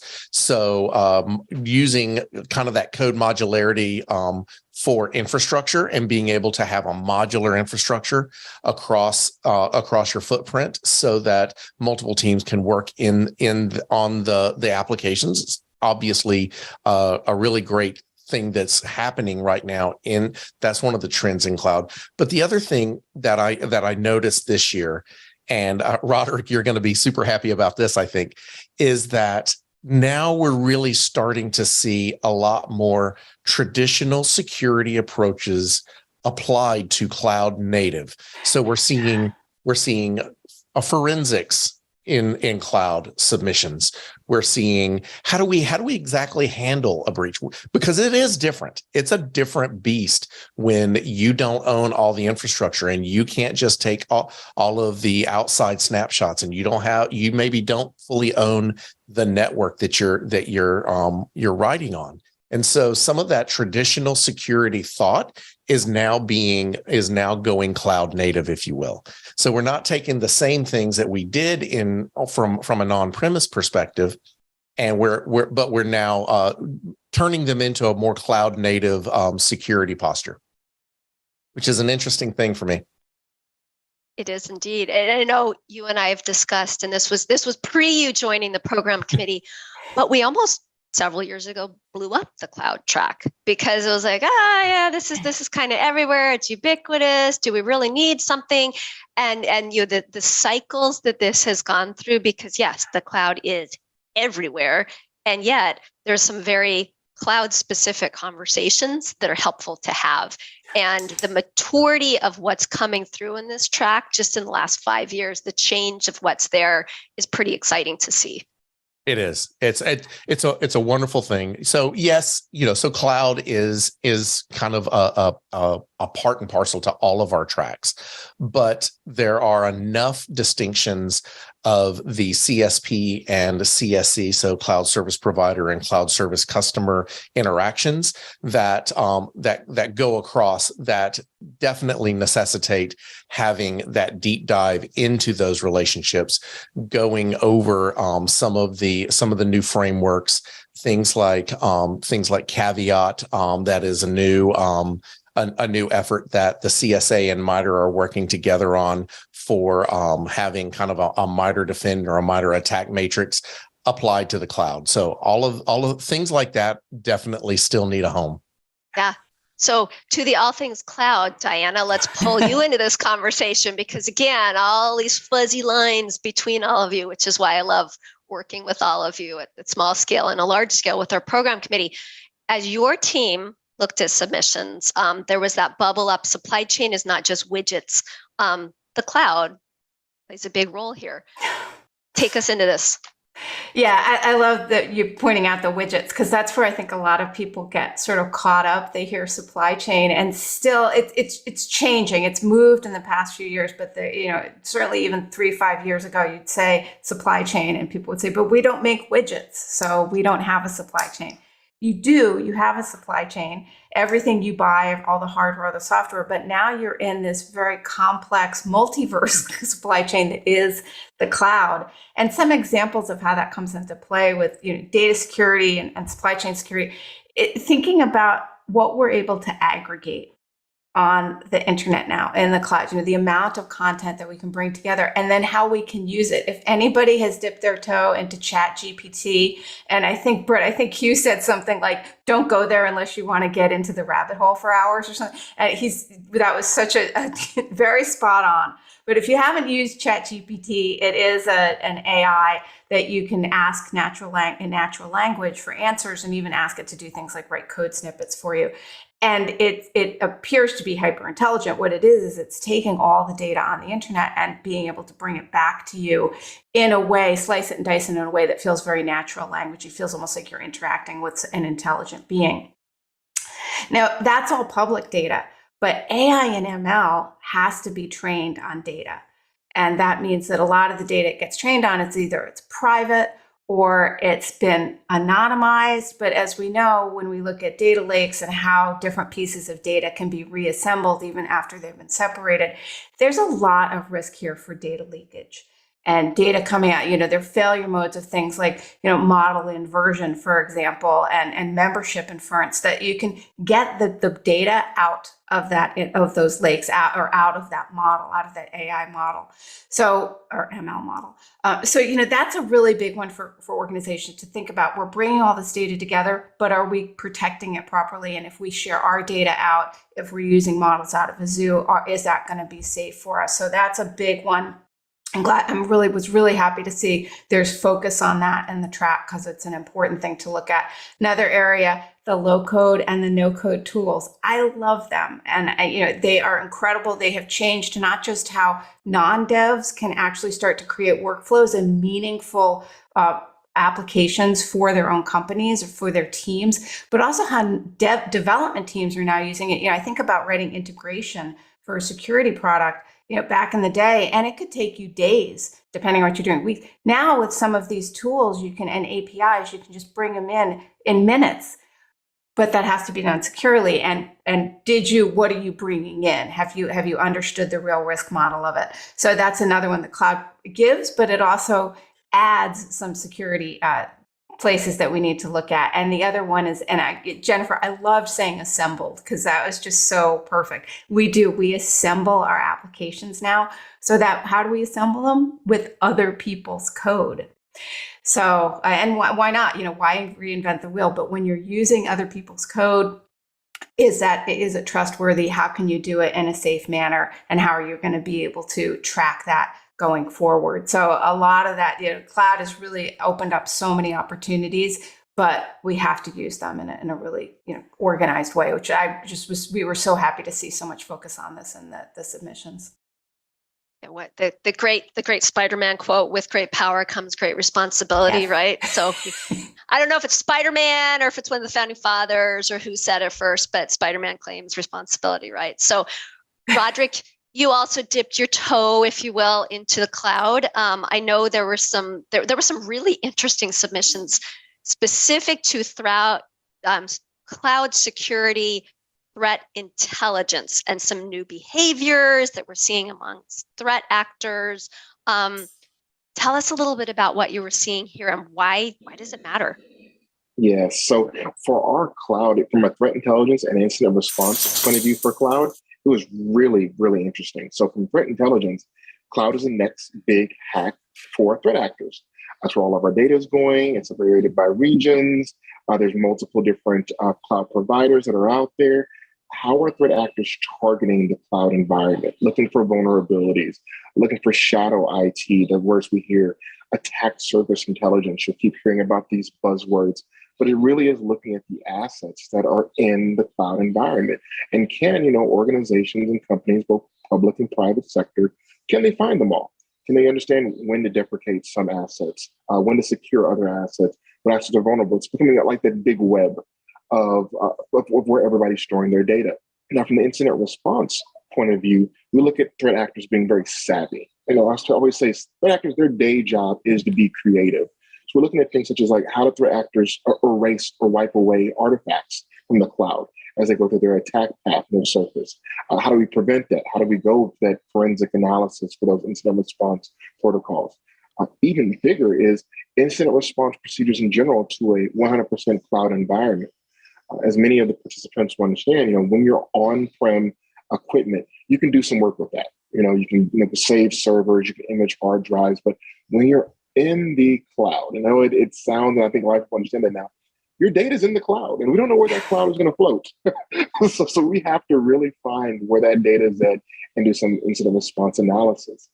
And then, of course, that really brings in our SOC teams, having to do this. And I really like the presentation that weren't so much about automation and alert fatigue, but it really was looking at personnel and defining good SOC personnel that can do incident response, can look at the alerts, while also building the capability and capacity, and also preventing burnout. That's a really big thing. We talked about threat intelligence, directors spending their entire day being creative, and the incident response, how they clean it up.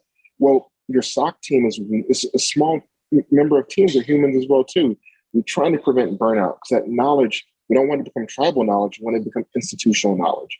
And maintaining those SOC personnel is very big. So I really like how the presenters really added the human aspect, the human element into the cloud environment for threat intelligence and incident response. Yeah.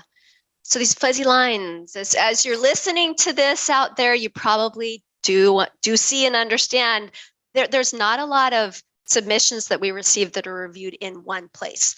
There's, this deals with cloud and it deals with supply chain. And maybe there's some flavors of DevOps because of that open source security element. And while all of our panelists today, they're all getting along very nicely, they don't always get along so nicely behind the scenes, right? These folks are competitive. They want to make sure the best stuff appears on their track, and they duke it out and they debate and they fight each other for different submissions.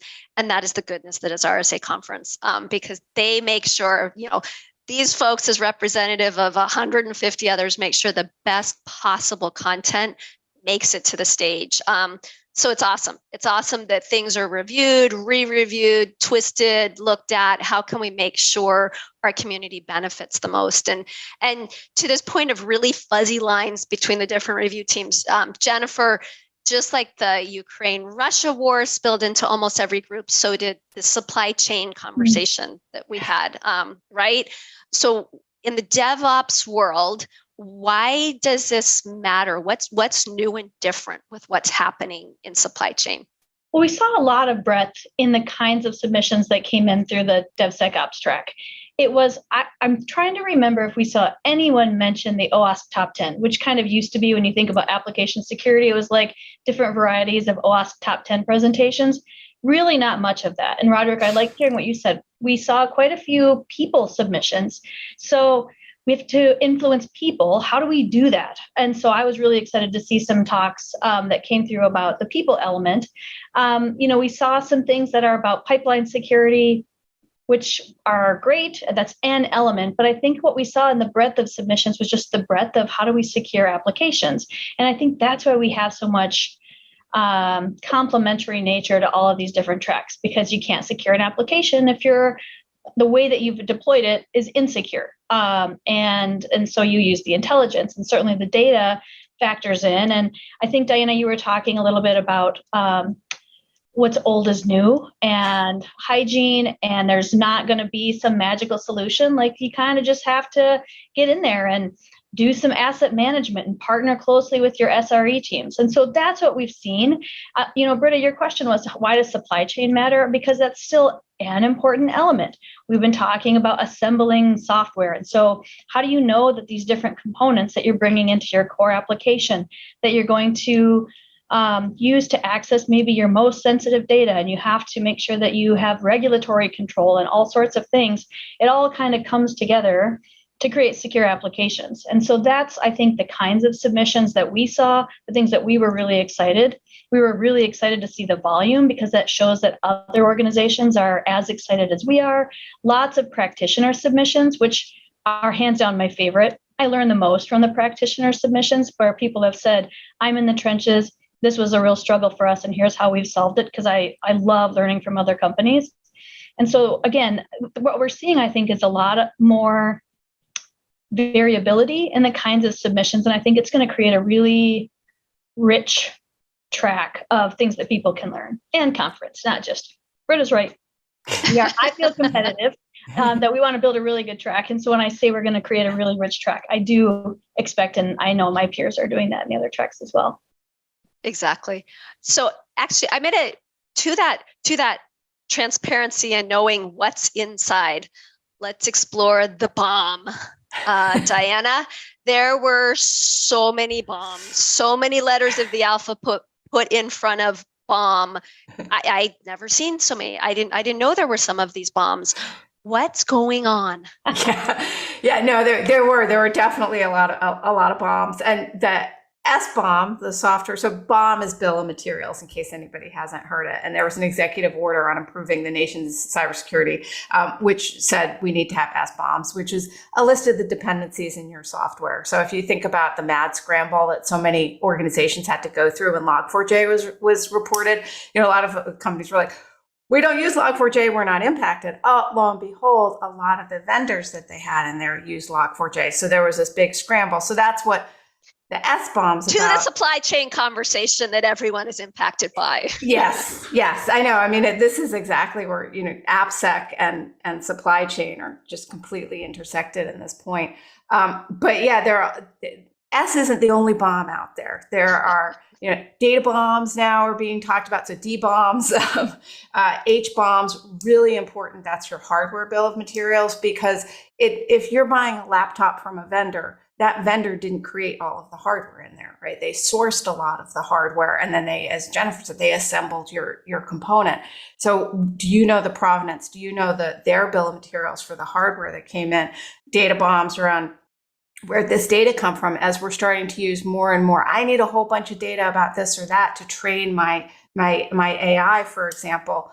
Where'd that data come from? Is that reasonable? Is that reliable? We also hear some CBOMs, which is cybersecurity bill of material. Most of the time, that was sort of it's an analog to the SBOM, but I have heard some people talking about the CBOM as a combination of, wait for it, the HBOM, the SBOM, and the DBOM, because they're saying anything. And a C comes out of that. Anything security related or cybersecurity related in these devices is going to matter. So yeah, a lot of bombs going on. And we did bring into this track, as I said, we loved the submissions that were not just about what these are, but really how organizations are doing it, both themselves? How do you report out your SBOM and keep it current? How do you get in the bombs from your partners, ensure that they're current? And most importantly, not just first tier, but we really loved that there's an awareness of that it's an end tier kind of process. So it may not be just you talking to your partner, it could be understanding your partner's partners. For example, the cloud provider you use is a partner, but the hardware they use as you start getting into that end tier. So yeah, no, and that's that applicability, which I love. I mean, Yes. all of you, that's what RSA conference strives to be. We don't just want to talk, theorize the problems, the issues, the hacks, all of that, but what are you going to do about it? What actions are you going to take as an organization today, tomorrow, 6 months from now, a year from now? And it drives some of our presenters crazy when we ask for that apply slide at the end, but that's what our attendees want, right? I want to walk out of here with my tick list of things to do. So I love that that's what you were looking at as you're looking at the myriad of bombs. Sean, let's shift over into your world here. I know when we had our large group conversation with all of our program committee that's working on track sessions, we talked a lot about the evolution of multi and hybrid cloud environments and the implications then that had spill over to these fuzzy lines we've talked about into other groups, things, the infrastructure group, the strategy and architecture group and such. Where do you see the cloud world evolving in 2023 and what does our audience need to watch most closely? Sure. So multi-cloud is definitely something that many organizations are looking at, and some of what I mentioned before, the container subsystems, things like Kubernetes, are really empowering them to be able to be more mobile with the code after our wonderful AppSec people have assisted us with it. To be more mobile with it so that you can literally move from CSP to CSP. And it actually, that was kind of one of the original ideas with cloud was, well, we're going to be very modular. We're going to be able to move from cloud service provider to cloud service provider. But what we discovered, and this isn't just in the cybersecurity skills, what we discovered was it's such a kind of that vendor lock-in because of the way that each cloud is managed is different. But now, as our workloads become a whole lot more mobile by using containers, we now can move them from provider to provider and effectively a DNS change. So I see a lot of multi-cloud going on and being ready and able to move if needed. From a hybrid perspective, I see hybrid clouds today as a bit of a transitional architecture. So before we're all kind of cloud first, but hybrid is something to get us from where we were to where we all see the target architecture as going, and that is primarily a cloud organization. Some organizations are running 98, 99, 100% of their workloads in the cloud. So a lot of people are seeing that and the ability to do that. And so hybrid is the way to get from here to there. From a standpoint of things to look at, and this is it's interesting coming from the cloud guy, but many years ago there was this idea of a cybersecurity mesh. Or aggregating all of our data. We all thought that it was going to affect Roderick's world first. And that is, it's going to, the single pane of glass operations, that's what we're going to do. Well, what we're seeing is with multiple SaaS cybersecurity capabilities, all being API enabled, what we're seeing is organizations building out dashboards that go and collect the data directly to give you a good idea of your overall risk, of your organizational risk, down to the work unit risk, as well as compliance. So the whole new idea of kind of compliance as code and doing compliance from an API gathering perspective.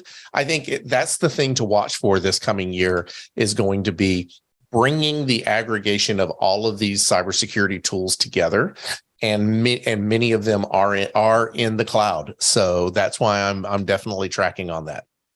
Yeah, it's interesting the mention of the governance risk, and we have a risk governance and management track too, not represented here, but they were busy. The things that landed in their basket for co-review a couple of years ago, we wouldn't have seen, right? We wouldn't have been putting something there and cloud, but because of the what's happening, it's different bedfellows, if you will. And then even Sean, as you're talking about that, I'm thinking of the rise of the BISO, the role of that person that's representing and understanding the business drivers as Right. that intersection point to help with those conversations that need to happen.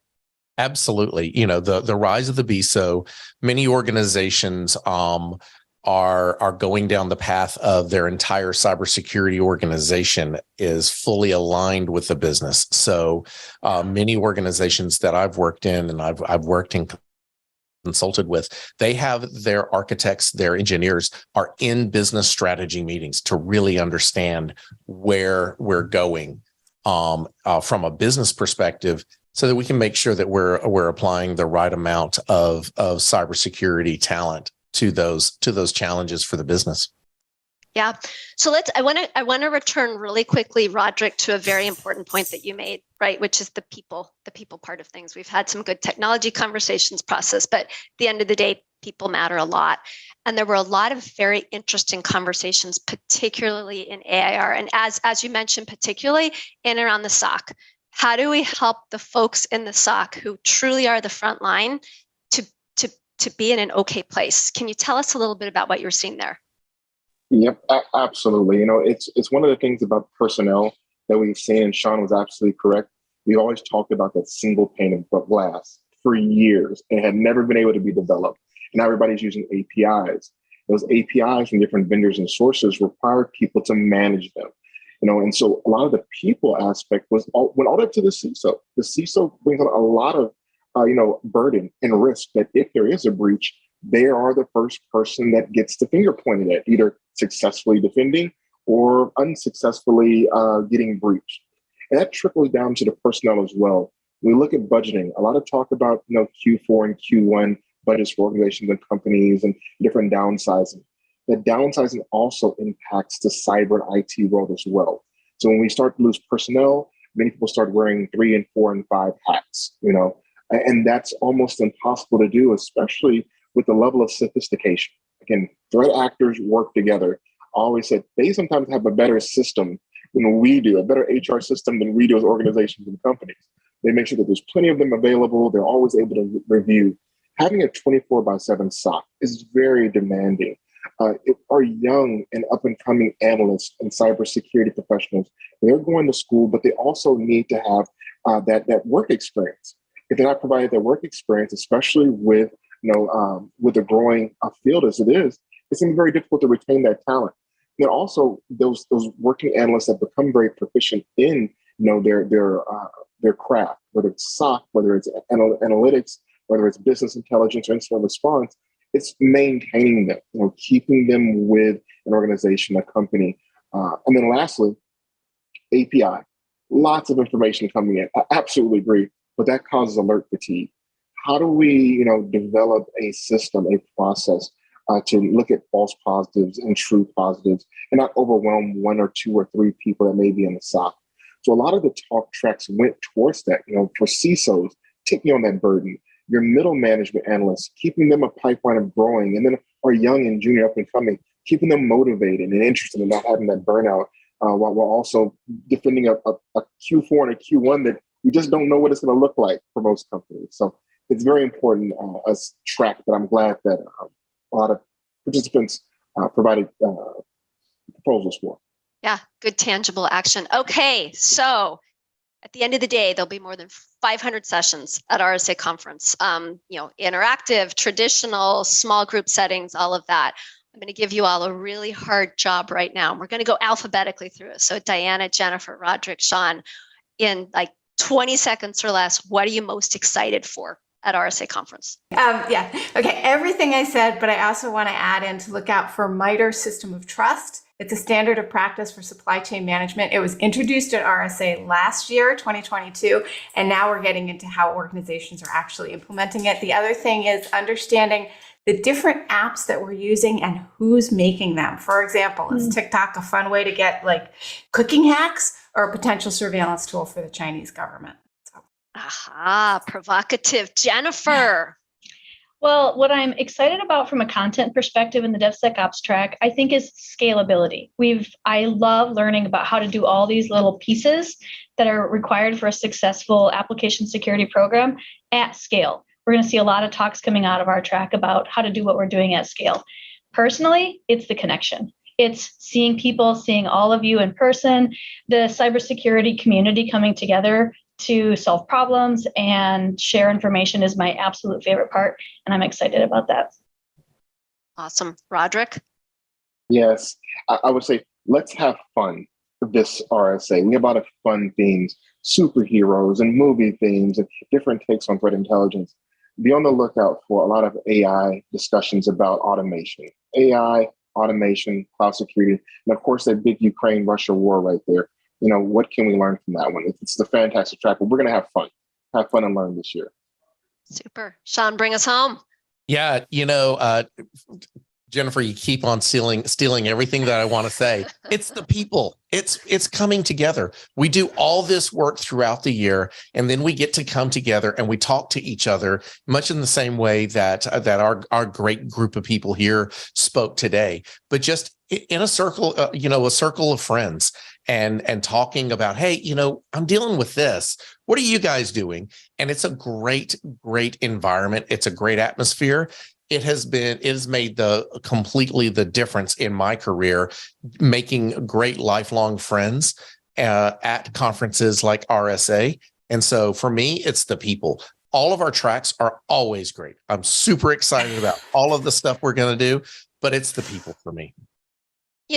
Stronger together really does resonate. It resonates for us as businesses. It resonates for us in our development efforts. But at the end of the day, we are all people and we need each other, and we definitely benefit from each other and our energy and our problem sharing and really the goodness that is our community. So thank you all for being part of this community.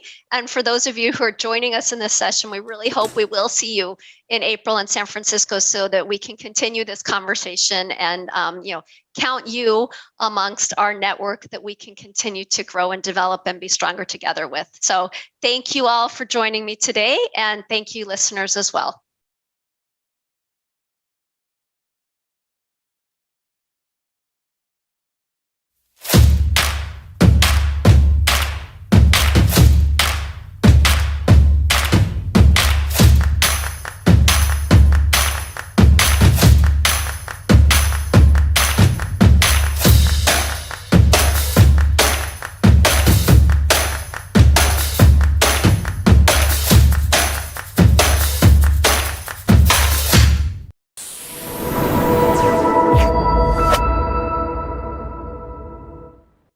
Hi, everybody. This is Mike Rothman, General Manager, Techstrong Research, Chief Strategy Officer of Techstrong Group. Welcome to the DevOps experience, right? We're here for the experience. And I think we're midday. So midday, you've got about, maybe halfway there. We happen to be residing in the DevOps to the Edge panel. And we are going to talk a little bit about, is DevOps or distributed DevOps going to screw up our security? But that's really scratching the iceberg. That was kind of like some clickbait in order to do that. With me today is my partner in crime at Techstrong Research, the one, the only, Mitch Ashley. Mitch, how are you? Good to be here. And always great working with you. It's great to talk about topics like this, of where the intersection of software and cloud and security come together, because it's sort of like watching one of those IMAX movies. It's just really big and it's moving fast, and you're just trying to take it all in, right?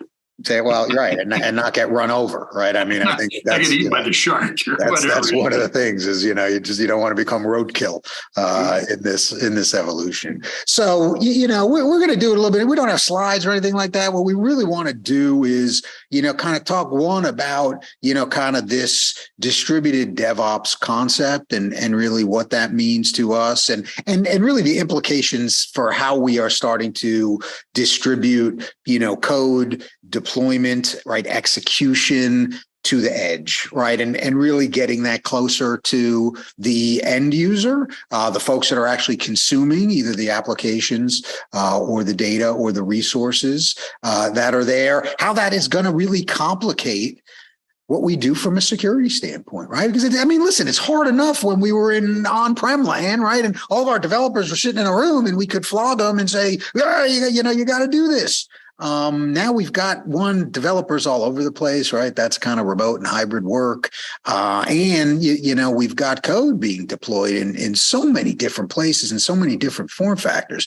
It's really taken what was a complicated environment and made it, just exponentially more challenging to stay on top of that. Well, what did I miss, Mitch? Give me a sense of where you think, distributed DevOps is, how the edge starts to play into some of these things, and then we'll kind of transition into, what's the impact on security.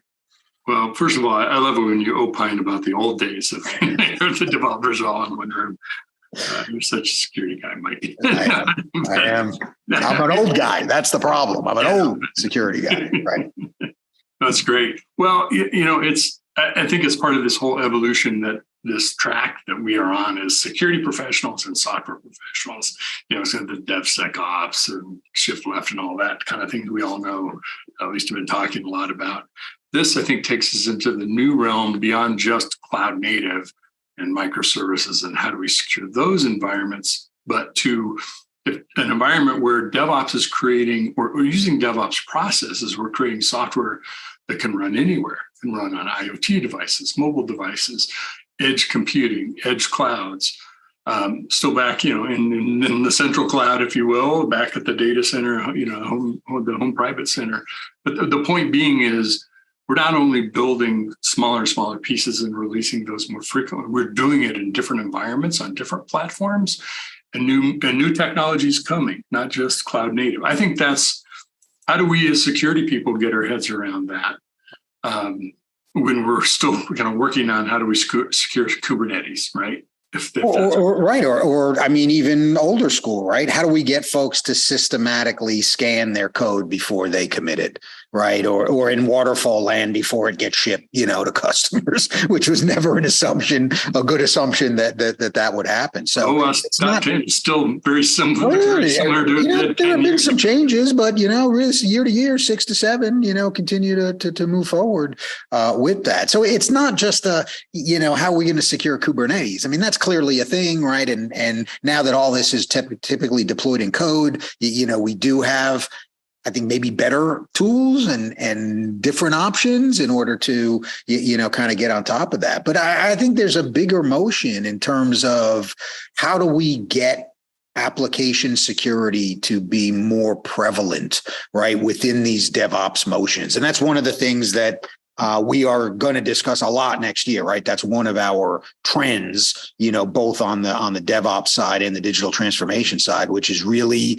culture, right? How do we get everybody to, kind of work together and not just pay lip service to it? We hear a lot of lip service, lots of people flapping their lips about blah, blah, we work together in DevSecOps and blah, blah, blah, and then when you scratch underneath the surface, it's still throwing stuff over the transom, right? It's still maybe we'll fix that security defect, but it'll probably get deprioritized with other feature requests that we need. And we're doing the sprint meetings and those kind of things. Who's prioritized faster? No, that's right. And who's, ultimately empowered to make some specific change. So you have something that's like a real existential threat to the organization. There are a lot of companies that don't have defined processes to enable or empower security to make those specific changes. So it's got to go into the flow with everything else. And you could be dead by then, right? Not even clear that security can or can't when can they stop something, right? I mean, it used to be the old days that we stopped everything because it had to go through them first, but we're not there anymore, at least not in most cases. So that, those responsibilities are kind of blurring too, right? You talk about the cultural part of it of working together. There's also maybe it isn't one person's responsibility, it's just not sign-offs anymore, but right. So I'll kind of tilt it windmills a little bit here. But if you're working together to build it into the process of how you create software, building in security, not just scanning, code scanning, but API security, application security, software supply chain security in the tool chain itself, tick them off of all the things that we want to address in security land before software goes out the door and after. And if you kind of have that flow, that workflow patterned out and saying, what are we working on either ourselves or with others, with the dev teams to help address that? Because I think that's what you're going to be involving, not just the architecture of the software cloud native versus something else. It's that whole tool chain and that whole process. That's right. I keep waving my arms around from left to right, but you get the feel. But really, that's where it happens. It's kind of like saying, we should make safer cars, but we don't know how the manufacturing line works. We just should make safer cars. Well, we can design it in, but does it really get shipped as a safer car? Well, it's got to be done right, or it's not safe. No, that's right. And let's kind of take it because, we kind of started at the tool chain. Right. There's also a motion that, again, as we're starting to distribute DevOps, as we have to provision for this code to run in much smaller form factor compute environments, much different types of, controlled environments. And you talked about edge clouds and some other, kind of mechanisms to do that. Architecture is still a thing. Right. And having the security team, again, not block stuff, but at least weigh in, right? Having, kind of the center of excellence, right? Provide a set of design patterns for some of these distributed DevOps applications. This is how you do networking, right? You're running a workload kind of out there on K3, K3S on that, smaller form factor. How does that get data? Right? Is that data that's local there in the cloud? Is that data that has to go back to, through some type of transit infrastructure? What does that look like? And if a developer does that, I'll tell you what they'll do, the path of least resistance, which is something over port 80 addressing an IP address sitting in your data center. And then they're going to stamp their feet in terms of why the port is not open, on the perimeter firewall. And they'll be like, well, my application is broken. I can't do that. Right. So I have to defend the software people because it takes 8 weeks to get a port open on that firewall. No, I'm not. But again, I would posit that opening up a port on your ingress environment may not be the best idea on that front. But all the same, right? We have to, as if you want to be considered part of that team, right? If you want to be in that discussion, we've got to come forward, and we being security, a broader security concept, right? We've got to come forward with components, code snippets, design patterns, ideas for how those common functions can happen securely and reliably in whatever compute environment we're dealing with. And until we get there, we really can't bitch a lot about the decisions that the developers make to make these things work. I can't believe they did that, right? Well, how stupid, and it's just like, if you're not telling them what to do, how do you expect them to do it? Right. So we've got to really think about that at the architectural level. And then you get into, obviously, the tool pieces of that, right? How is it that we're going to scan the environment? Right? How is it that we're going to, be in a situation where, we can integrate that scanning technology multiple times through the whole build process, right? How is it that we operationalize the monitoring of the environment to know if we've got, some issue and then going back into it? So again, it's not an either or thing. It's all of the above. I don't think that, hey, we nailed the architecture thing, so, I'm just going to go play Tetris. I don't think that's the answer either, right? I think that, application security is a multifaceted aspect that has to be integrated into the architecture process. It has to be integrated into, kind of the integration process, right? Kind of static testing and certainly dynamic testing. It has to be built into the deployment process, right? And it has to be built into the operational motions and monitoring environment. And if you're missing any of those, you've got a weak link, right? And that's where you can get hurt. I think that's a good list. That's a good, place to build from, right? I think another thing that's helpful to understand is in software, there are some kind of engineering and design, not just patterns, but sort of principles, things that evolve about how we create things. Like in the world of GitOps, right? Everything is declarative. Not everything comes out of the source code repository system, everything, right? And an environment can be built, simply with a push of a button, set of scripts, et cetera. And if it needs to be changed, it gets changed in its source.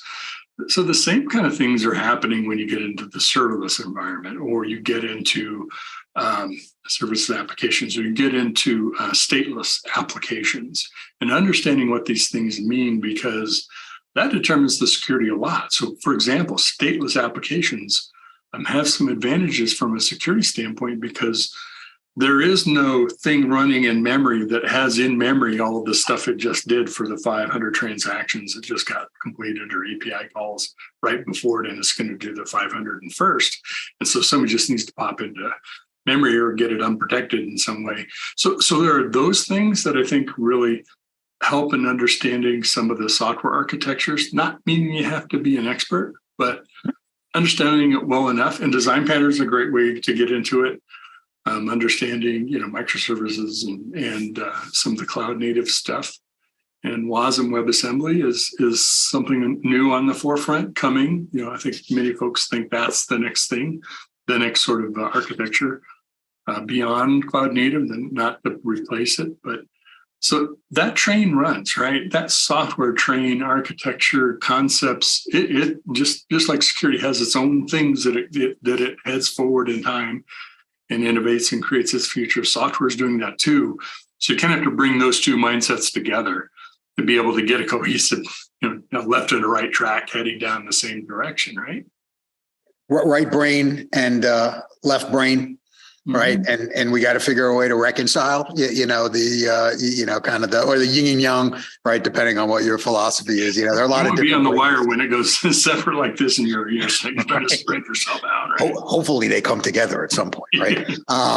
That's the goal. Anyway, so I mean that's a great point in that we do have to be able to appeal to both sides of that environment. And when we talk about the overused terminology of DevSecOps, right? And without a lot of substantiation or meaning or really tactile type of understanding of what that means. I always it was easier for me to understand that because I broke it up into two pieces, right? DevSec, right? What do we have to do to really make sure that we are developing, and that's at our architecture, right? Integration, deployment, on that, making sure that to the point we get this stuff deployed into a production environment, right? What are we doing to make sure that that's secure? And then we've got SecOps piece of it, right? How are we monitoring this? Who's empowered to make changes? What kind of guardrails are we going to have in place to ensure that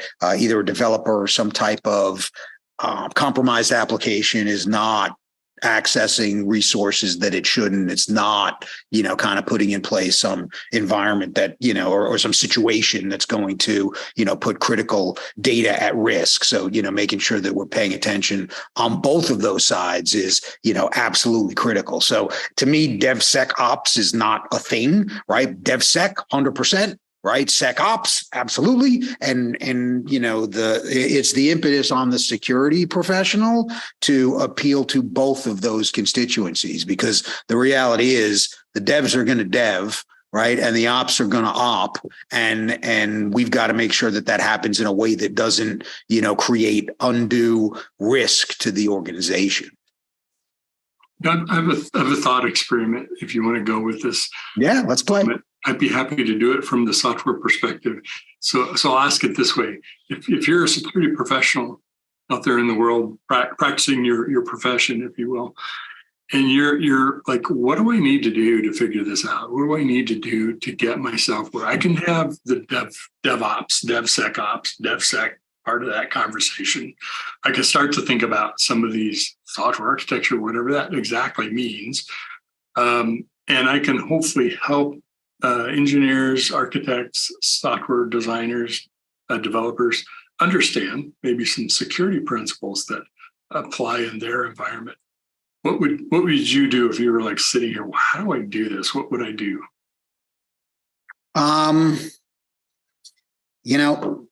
That's a great segue into another topic that I wanted to bring up, right? Okay. And that's the idea of the security champion, right? And that's become, kind of a topic, and it's a thing, and it's really not a well understood thing. And so just let's clear that up, right?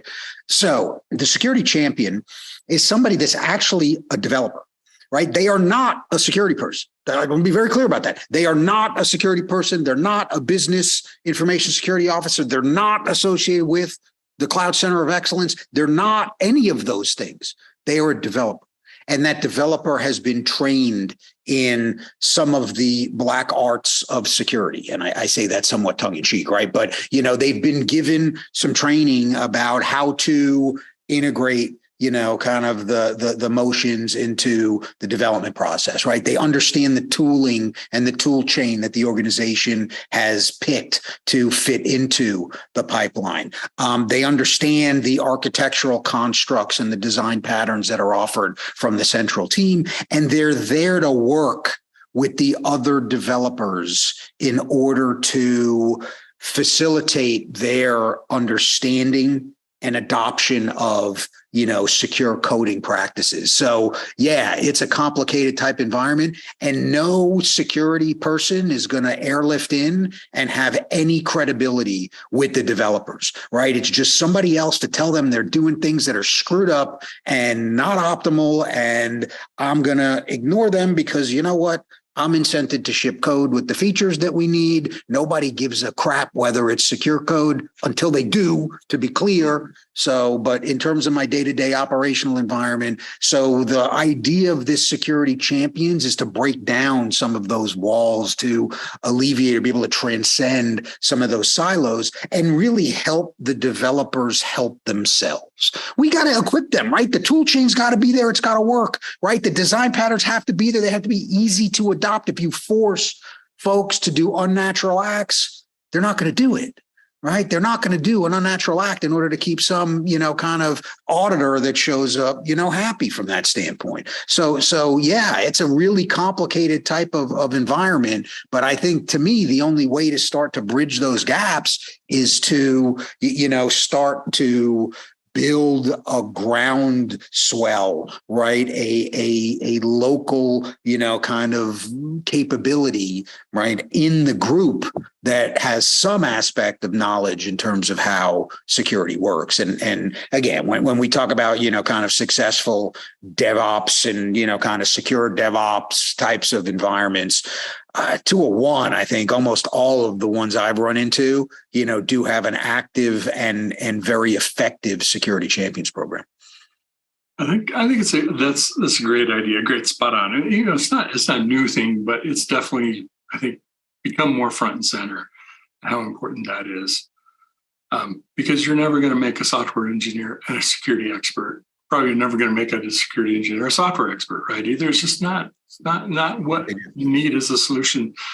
So where I was going with my question is, well, it's not all up to you, right? You can't do this by yourself. And there are from the developer standpoint or from the security standpoint? From either. If you're the security person, it's like, how do I get a handle around this, or vice versa, right? So there are people in the world who do get security and software, right? They're sort of left and right brain connected. And, that doesn't happen overnight. They have a passion and they have an interest. And one of the ways I've seen people to help grow those kind of folks, that kind of talent on your team, is there's always a lot of interest in security. It's still considered a very hot field, high employment, high compensation. well, maybe I don't want to be a security professional. I'm already a software engineer, or a security professional that's got a real bent for software. You can move into that kind of role and grow that to where you want to be. And I think the more we can grow those kind of professionals. The other thing I was thinking about too, Mike, is it's sort of like if you want to learn about a culture, well, then go be in that culture. Hey, surround yourself with that, whatever that culture is, fill in the blank. And I noticed that a lot of security organizations, partly out of need, but also because of this reason, are hiring more software professionals. Maybe they're not hardcore developers, but they're folks that are come out of the SRE field or sysadmins that also do scripting, people who kind of write or script software as part of their security team because they need them in the SOC, right? They need them to manage all the stuff coming out of the observability system, all that kind of stuff. So bringing that into your team helps you understand what that is, how folks like that think and operate and what's important and how you can help blend and mesh together, right?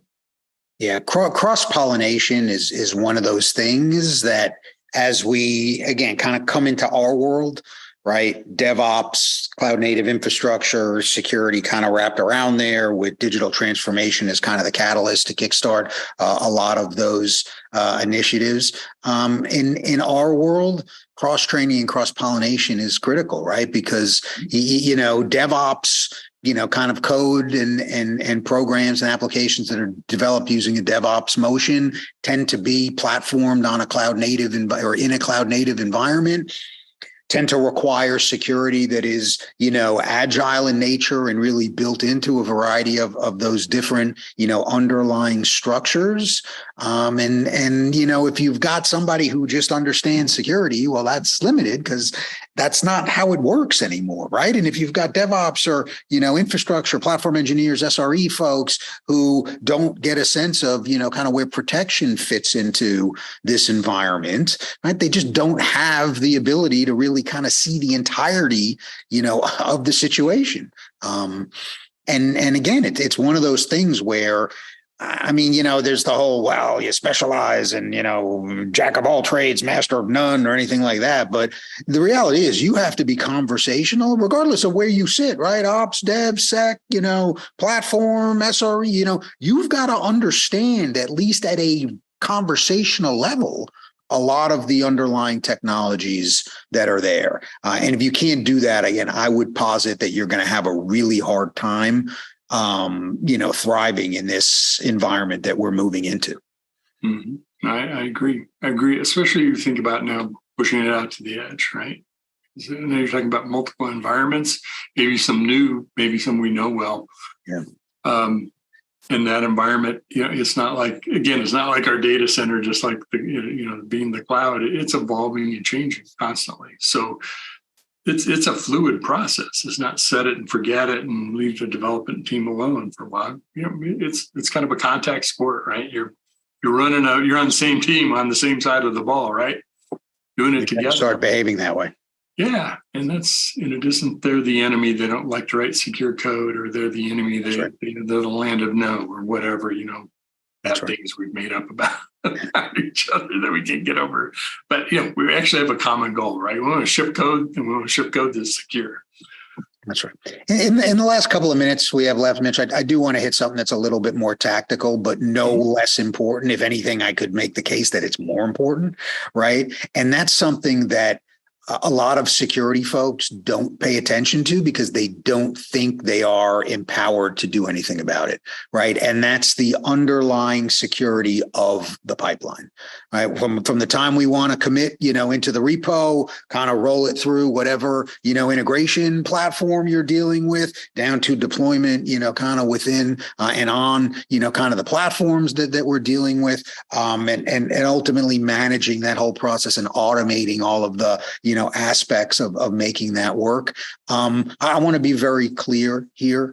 That is, your company's intellectual property, right? The source code that drives all of this stuff, right? Which libraries you use, which, kind of components are you integrating in, which third-party services are you calling, right, via APIs, which microservices are you triggering, as part of, this application. That is your secret sauce, right? And all of that runs through the pipeline. So make sure, and again, and obviously if you're dealing with something that's open source like Jenkins or something like that, you've got a set of plugins that you have to deal with. And, kind of that's a DIY, type of thing. Obviously, if you're in a more managed environment like a GitLab or, kind of a GitHub type of environment, you're going to have, again, more kind of servicey type knobs to deal with, but all the same, right? You as the security professional, regardless of where you sit around there, have got to make sure that just like you don't want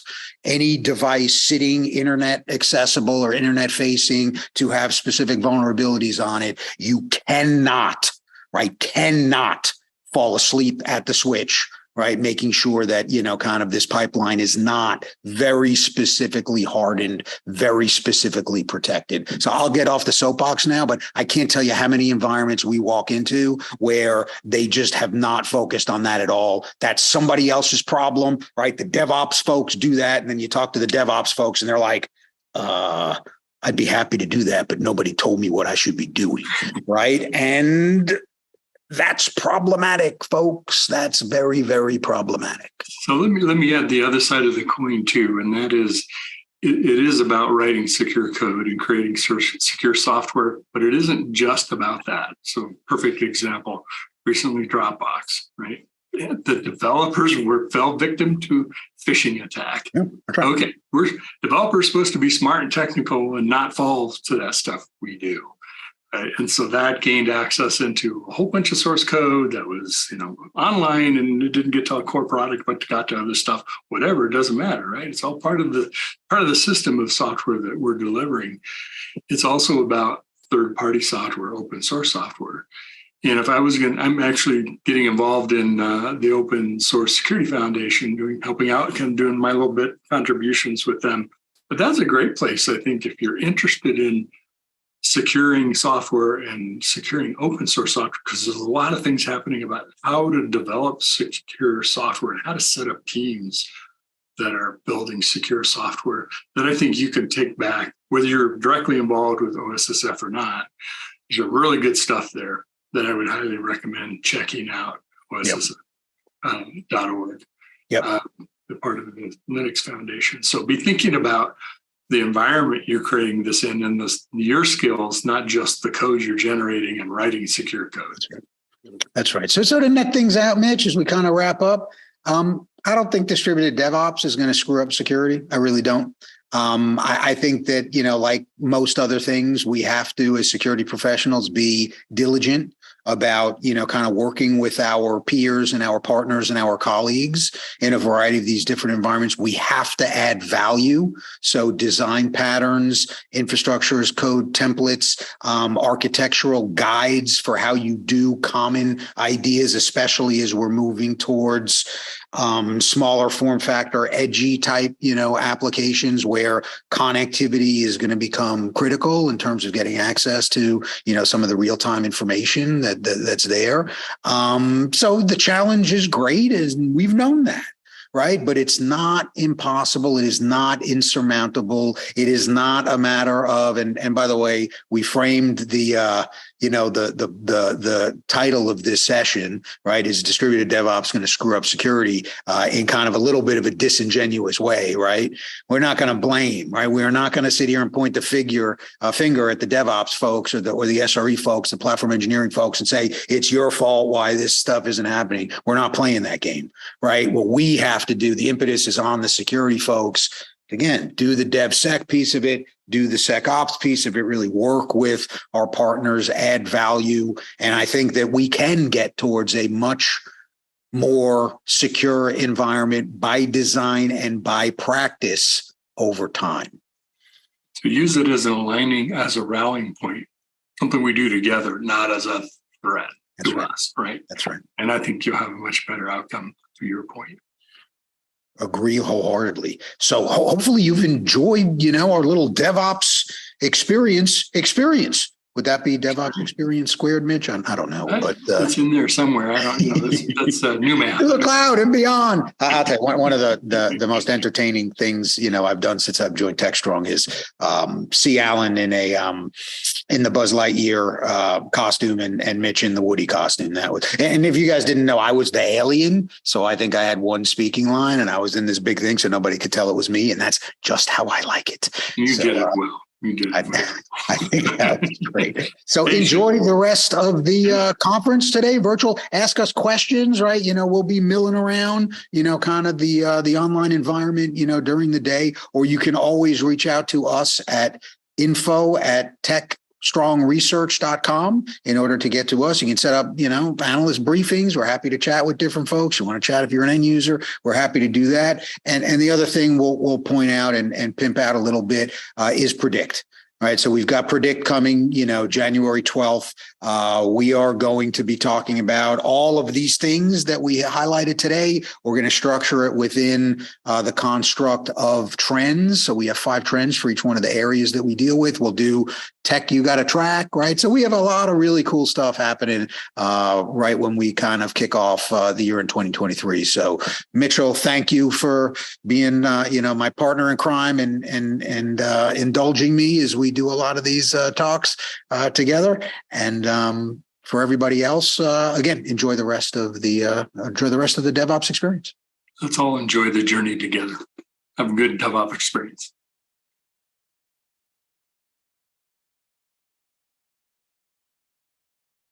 Discover the cutting-edge insights of our new show, AI Times, a series that explores the limitless potential of artificial intelligence.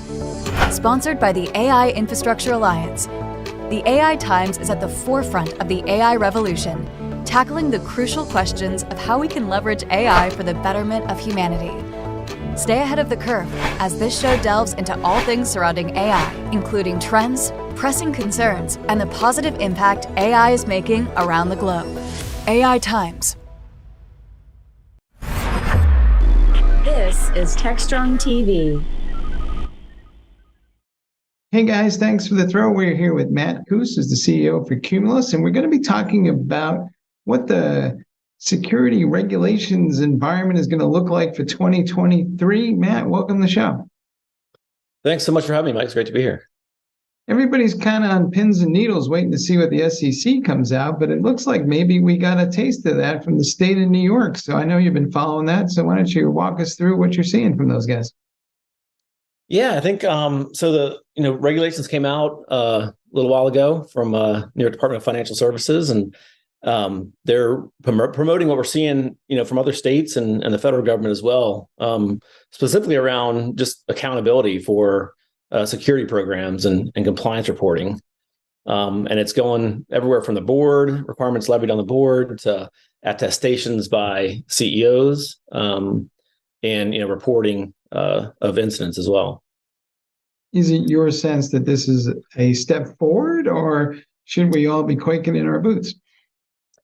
Yeah, I think it's a step in the right direction. I think compliance around cyber has been broken for so long, and we're seeing more and more incidents occur every day. And with that has become more enforcement as well. So SEC's been enforcing. You've seen fines levied. You've seen some whistleblower cases where folks have wrongly attested their security posture, and those are finally being held accountable. So I think it's a good step in the right direction. I think New York's leading the way to set the stage for what's to come.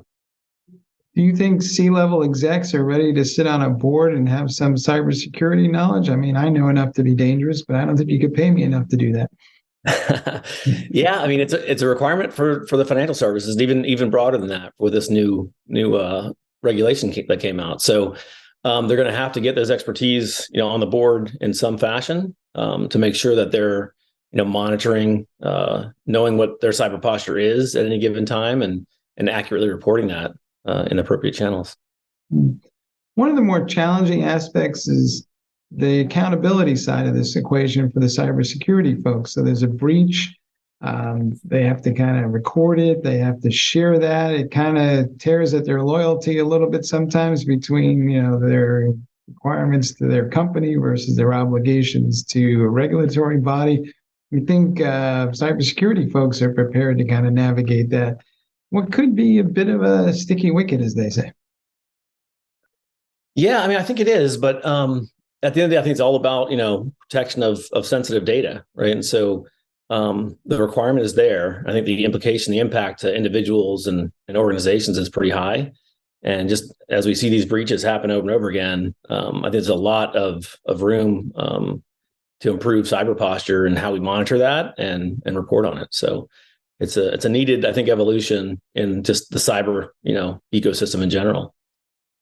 Do you think there'll also be a greater need to understand how the cybersecurity products and technologies actually work? Because when there is a breach, you kind of have to explain why, and then you're going to have to explain what you're doing to fix that. And I don't think it will be enough just to say I deployed a firewall and that's all I needed to do. Yeah, I think that's part of it. I think definitely software vendors, are a big part of that supply chain, and holding them more accountable to the software the code they produce and publish is, I think, part of the grand scheme. I know the federal government's doing a lot in that space with SBOM, supplier bill of materials, where you've got to publish, the libraries you're depending on, and so forth. So it does go into multiple levels. I think cyber in general is complex already, and supply chain is definitely part of it. So yeah. Do you think as all this gets more complex, more organizations are going to say, you know what, let's just rely on some external service provider to manage this whole thing for us, and they'll have the processes in place to take care of all this stuff? Because it seems like, while it's important, I'm not sure there's a lot of differentiated value for each business to do it themselves. Yeah, I mean, it's a good point. And I mean, we have seen a big shift to the cloud and SaaS providers and so forth. I don't think that necessarily means you can shift, the risk entirely to the outsourced entity, though. So there's still going to be some accountability there. I think you still need to assure that provider is doing what they're supposed to be doing. And so, regardless of where it's done, I think the level of expertise, the level of real time monitoring, the level of just due diligence on cyber defense and the cyber posture of those entities needs to be maintained and improved quite a bit. Do you think we'll see a spike in cybersecurity investments as a result of all of this? Because people will we need to get prepared for this, and maybe just relying on the old endpoint protection and firewall isn't going to do it enough anymore. I definitely think that's going to be one of the outcomes. It's like I said, cyber is very complex, but a lot of the tools exist now to do what needs to be done. Namely around just monitoring, security controls in real time. So just folks haven't done them. They've kind of relied on these legacy, largely paper-based or manual-based, compliance efforts that really don't get to the root issue of improving their posture. So I think you'll see a shift in kind of the automation around cyber defense and compliance reporting. And there's certainly room for some investment in that space. But I think just the implementation of the tools that are out there is going to be a big effort, and companies investing in that space, I think it will be beneficial to them. We also hear a lot about zero trust. And of course, it's not something necessarily that you go and buy, but you implement. But if that becomes my North Star, do I get to check all the compliance boxes as a result? I wouldn't say all of them, but it's definitely a good start. Zero trust is an architecture. It can be implemented with multiple technologies. But the truth is, it's made up of numerous security controls, right? So if you collect, the 80 controls or so that you can kind of align to zero trust, it's kind of, you can then report on the compliance requirements that relate to those. So I think that's one of the challenges organizations are going to be faced with here, and they kind of already are, is, with this, the New York financial services compliance requirements. You got other states doing similar efforts, Massachusetts, Nevada, Vermont, California. All of those are around, their residents' data. So if you house, data from their residents, you have to comply with certain security controls and requirements. The federal government is doing the same thing. So there are sector-specific agencies that issue regulations around compliance for like nuclear and other sectors, and more are coming out. You've probably saw the FAA thing that happened today. I don't know if it was a cyber event per se. It was a system outage, but So as you see these multiple mandates coming out, whether it's sector-specific requirements or state-specific, requirements, companies are going to have to deal with that. And they're going to have to, either report against zero trust, report against, Massachusetts requirements, report against, the federal requirements if they're in a certain sector. So being able to do that very dynamically and manage and monitor all those controls based on technical evidence, and then report out on whatever requirements they have to meet is going to be a big challenge for a lot of folks. So should people be preparing now for the inevitable audit that's coming their way? A lot of folks are not exactly thrilled with audits, but it seems like it's going to happen whether you like it or not. Yeah, I mean, I think I think audits are sort of a byproduct almost. Like, I think what folks need to focus on is, how do we protect the data? NIST has a great framework of security controls called the Risk Management Framework. It's got probably the largest set of catalog of security controls out there. So adopting a framework like that will allow them to really implement those controls, monitor those, and then report against these myriad of mandates that are coming out from either locales or the federal government or sector-specific agencies.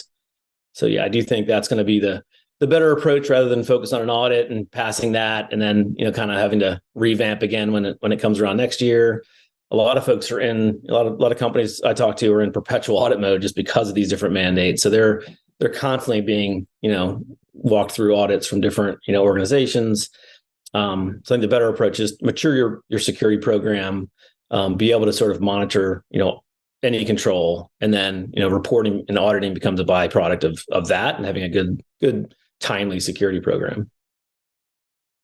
So will we change the way we think about compliance going forward? Because historically it was always one of these, we like compliance because it creates a bare minimum level of cybersecurity standard, and we hate compliance because of the same reason. So, will people have a different mindset about compliance going forward?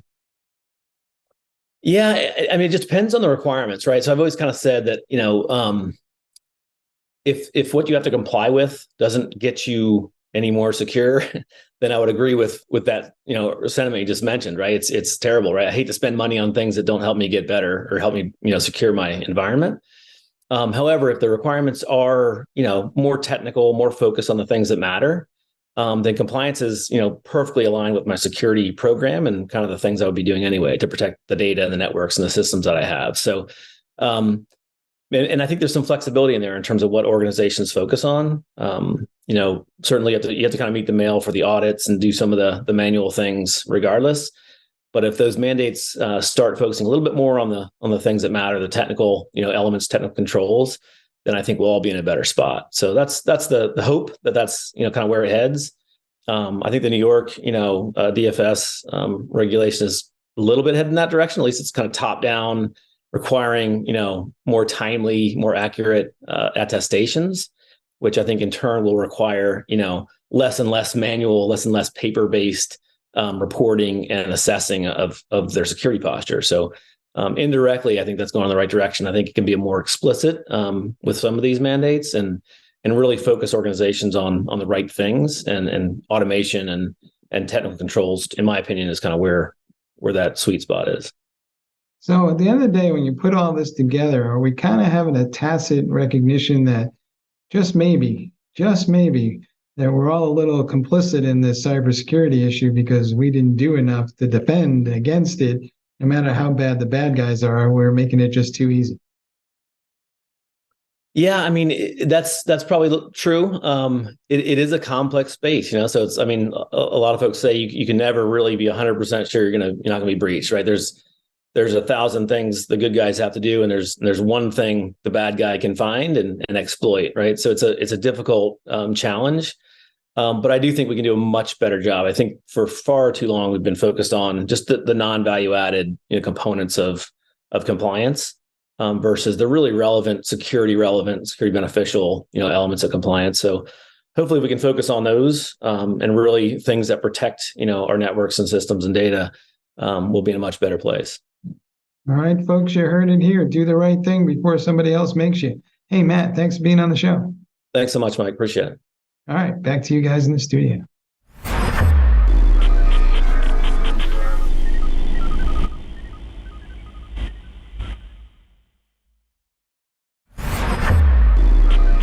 is Techstrong TV.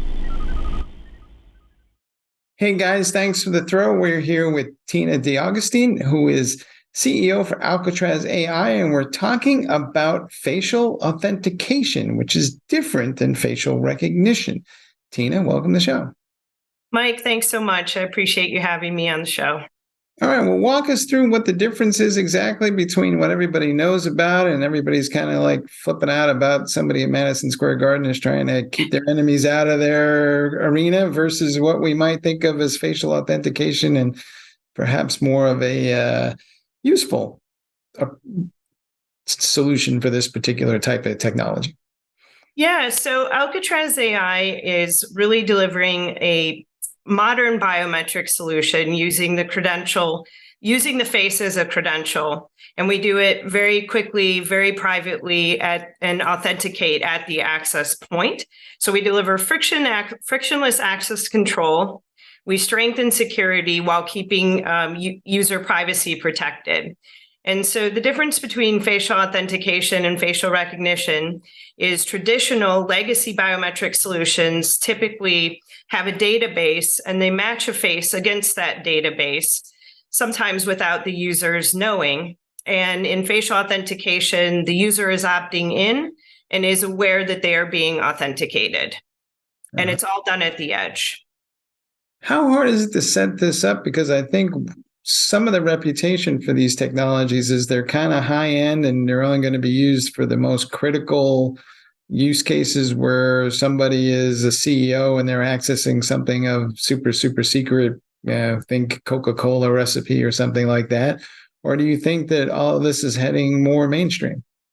I think it'll be more mainstream. Our vision is to make it more ubiquitous. And through the technology we've been able to develop that makes it autonomous, it's very easy to enroll. It's very easy for the user as they come up to authenticate at the door. And that autonomous experience is taking a lot of what was the concern with legacy biometrics off the table, in that it's easy to deploy, it's easy to use.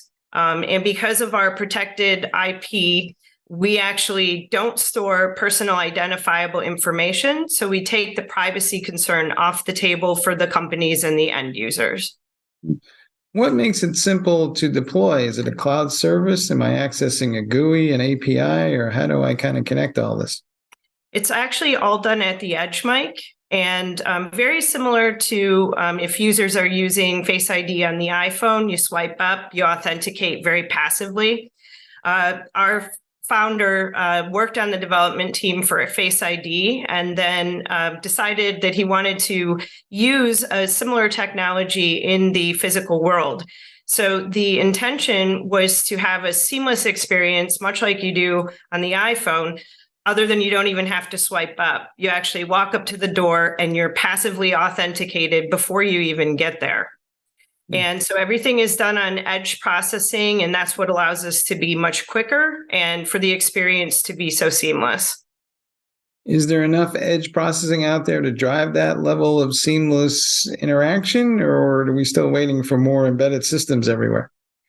Actually, we have cracked the code on doing it on the edge.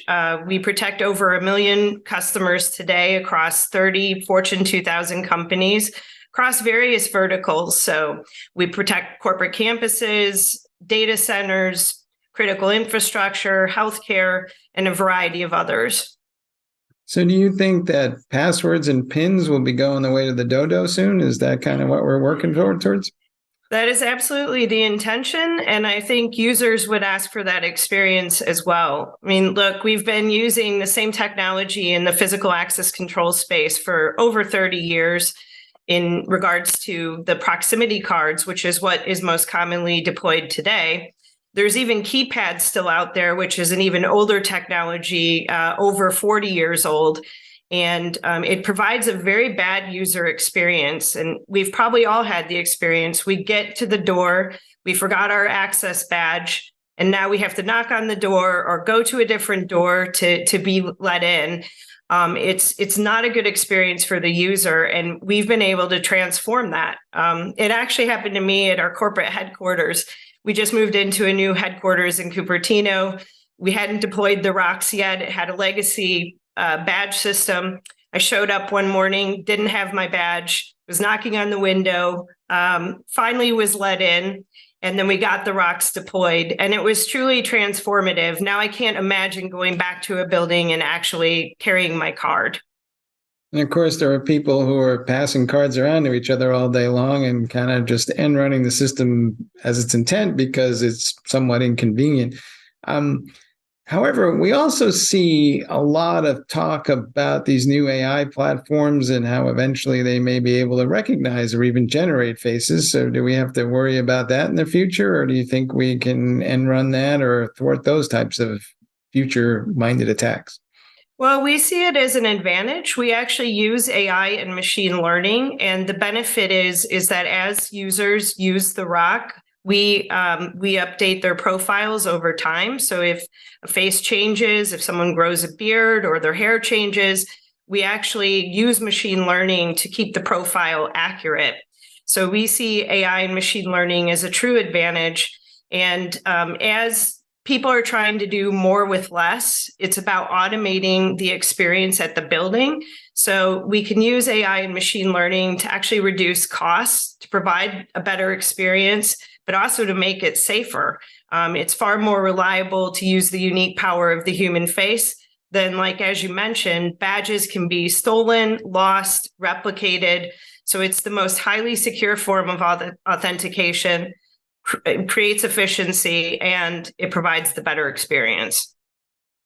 Who's in charge of this? Because we've been talking about the convergence of physical and IT security for some time, but there always seem to be different groups within an organization that didn't always kind of work well together. So how is this all coming from your perspective to be more cohesive? The access control system is for physical security is managed by the physical security team with IT as very close partners.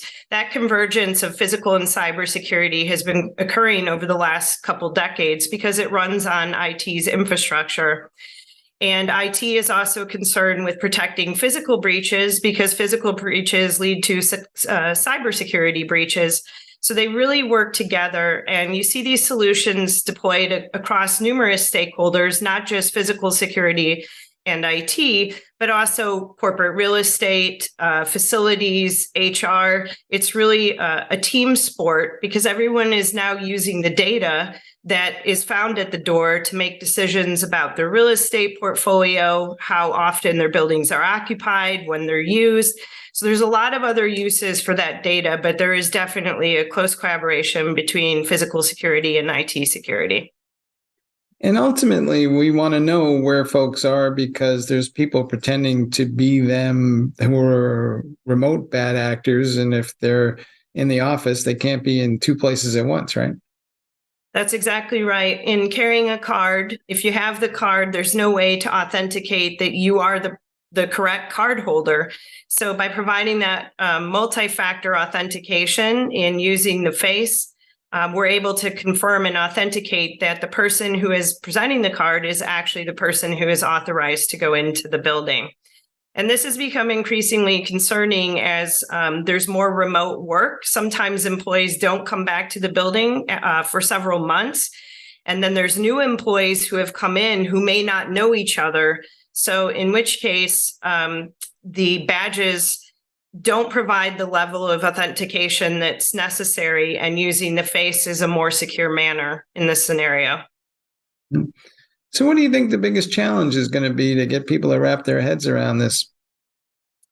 Well, we're actually tackling the challenges now. Like I mentioned, we've had really great deployment currently protecting over 1 million employees. But it's really just getting people more comfortable with the technology. Over time, legacy biometric solutions have delivered false promises, and people have had bad experiences having the challenge with enrollment, having the challenge with the people having to stop at the door to be authenticated.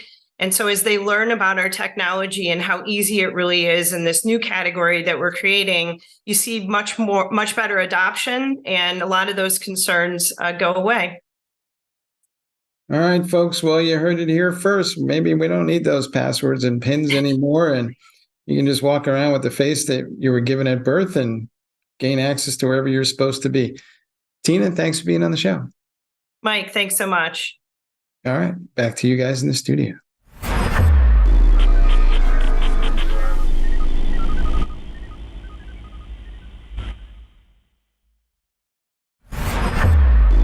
This is Techstrong TV. Hey guys, thanks for the throw. We're here with Hillary Carter, who's Senior Vice President for Research and Communications for the Linux Foundation. And we're talking about a new report they put together looking at fragmentation in the open source community. Hillary, welcome to the show. Thanks very much, Mike. It's great to be back on Techstrong TV. It's hard to imagine that there's any issues with fragmentation in IT anywhere, but be that as it may, what's going on in the open source world and why is this becoming an issue? Well, that was what we were setting about to uncover is it an issue in the first place? I mean, there are many people in the open source community that actually don't believe that we have any issues, fragmentation among them. And when we reached out for comment, they said, yeah, I don't really think it's a problem. Others in the community, however, see fragmentation as a real thing. And I'll break that down. We're talking about geographic fragmentation or duplication of technology projects or any kind of inefficiency, talent recruitment, language. And how do we improve the ecosystem? If there is fragmentation, if so, in which ways? And what do we do about it? How do we make open source more of a truly collaborative global phenomenon and a lot less compartmentalized or siloed or fragmented? It seems to me, at least, that some of these issues just come up with somebody takes a piece of open source code and then they extend it in some way and it becomes something of a fork or a branch off of the main project. And then we get a bunch of these things going on. And then nobody ever seems to come back and say, can we just roll all this up into one project and kind of make this easier for everybody? So are we the victims of our own success here in some ways? Yeah, very much so. I mean, forking and duplication are a natural outcome of innovation and people wanting to do different things that are almost identical, but not quite. And we're not here to pick the winners, but rather let the natural evolution of a project and its forks evolve and see where which may have the greatest impact. What we can do is help create efficiencies where they make sense and try to avoid some of the needless duplication or help align resources behind some of the more prolific, more mature projects.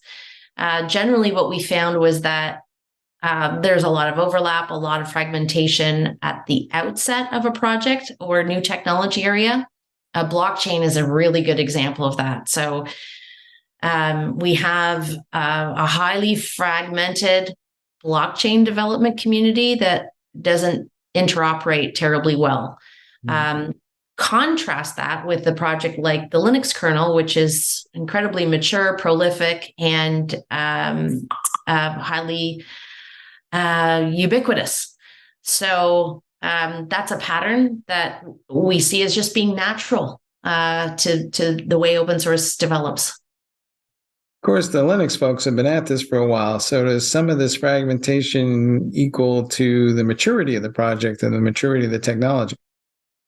Yeah, absolutely. As I was saying before, we find it most acute when a technology is initially open sourced, and we may find examples of it in different communities in slightly different forms.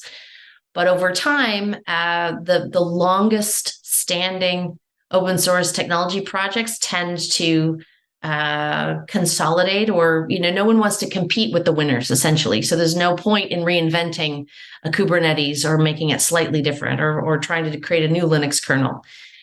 Create something new that doesn't exist, and then we'll see where we are in 5 years' time. But yes, Linux Foundation's been at this a while, and so these are the patterns that we have seen over the course of the Linux Foundation, from our namesake project to some of the new technologies that we're hosting today. Do open source projects benefit from something you might consider a benevolent oligarchy of, leadership at the top that kind of looks at all these issues and says, yeah, let's not reinvent this wheel. We already have it over here. And there's a little more centralized approach to managing things. Yeah, I mean, there's certainly efficiencies. We're very mindful of the fact that resources can only go so far. And so there's a need to attract resources, attract funding, attract talent, and position your projects as being the most viable ones to work on. Where we can make some gains is in those projects where there's still questions out there about which are the winning technologies, or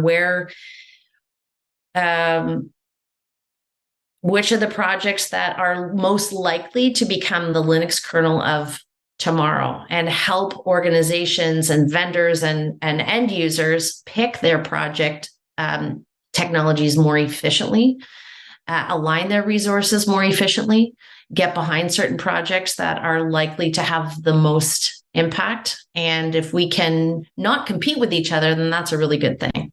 If everyone's hosting a winner of its own kind, then we think that's a good thing.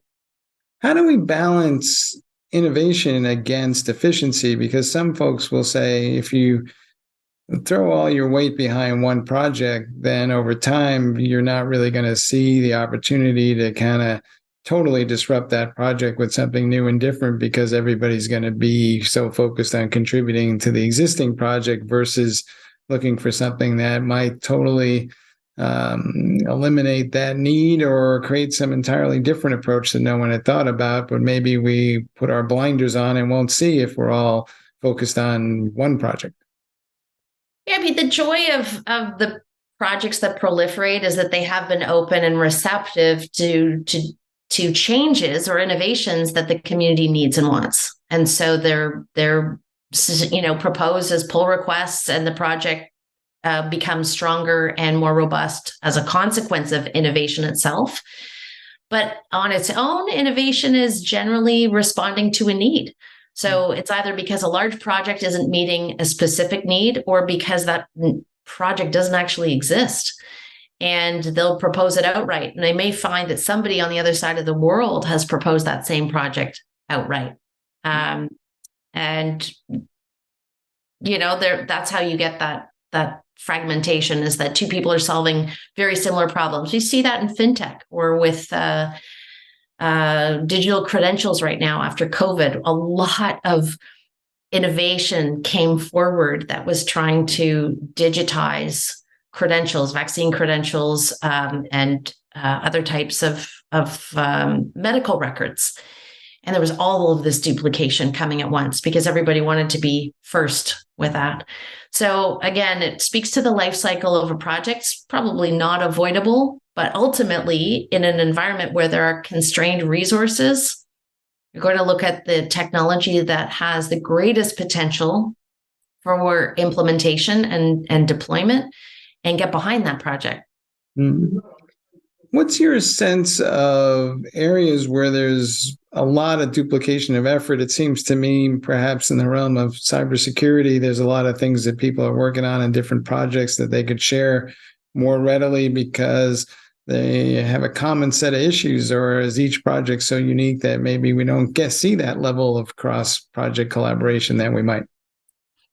I think in the security realm, Mike, you can never have enough alignment and conversation. And I think that's what coordination is all about. And I think that's the outcome of this research is let's identify those cases where there's wasteful duplication on an issue as important as security, and get behind a really good approach and apply standards and best practices that we can agree on that will have impact and therefore create efficiencies across the board. It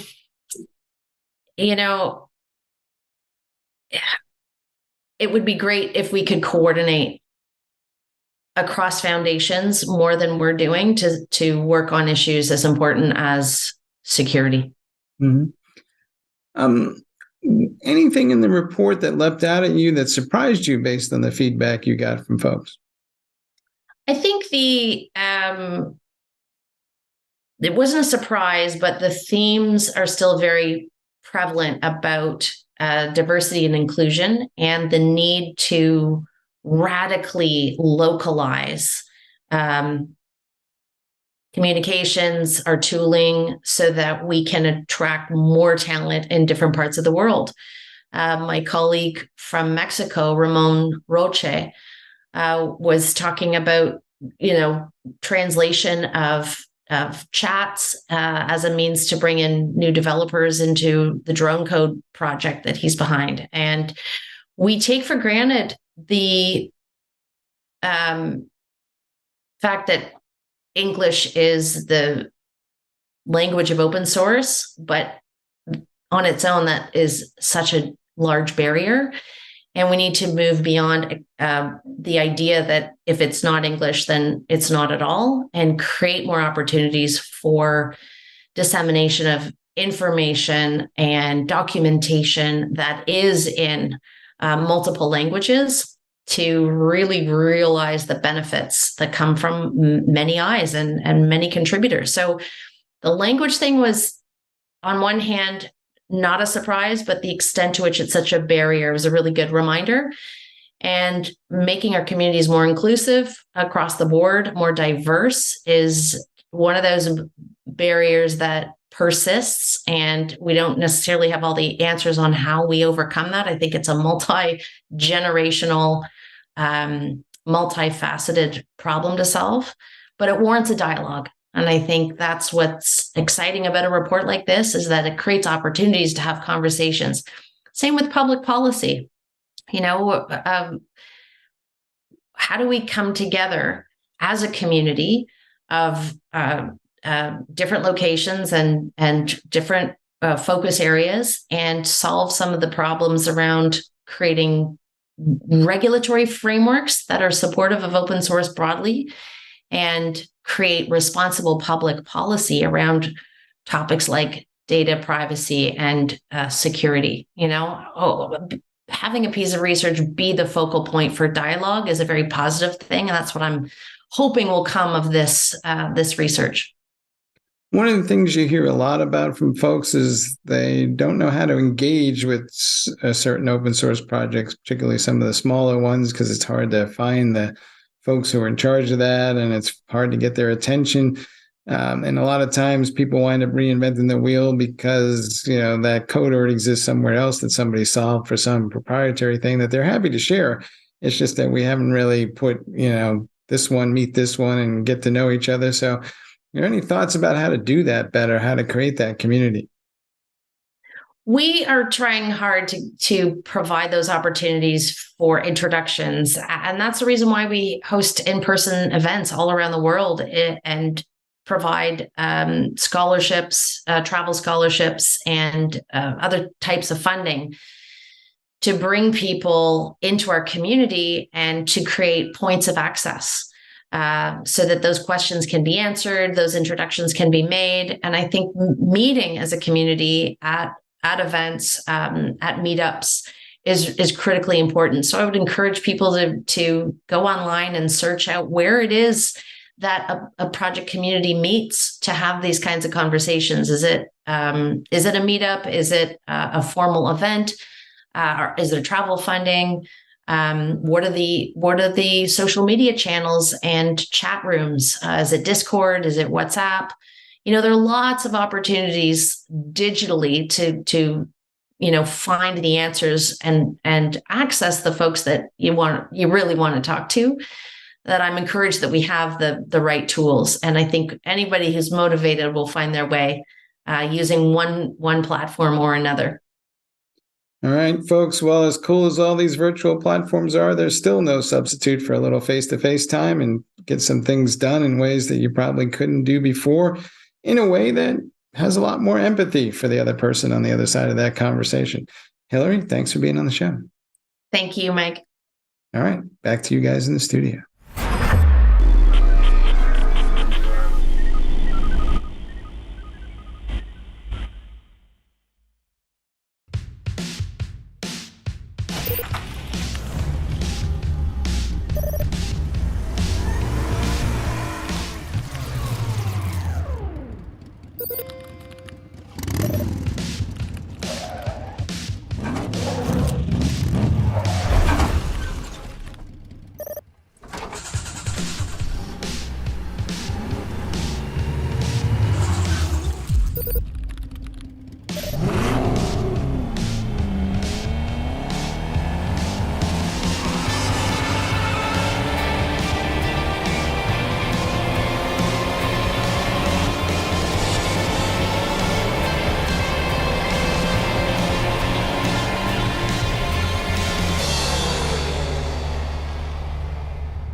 Hi again, everyone. I hope you all enjoyed today's episode of Techstrong TV.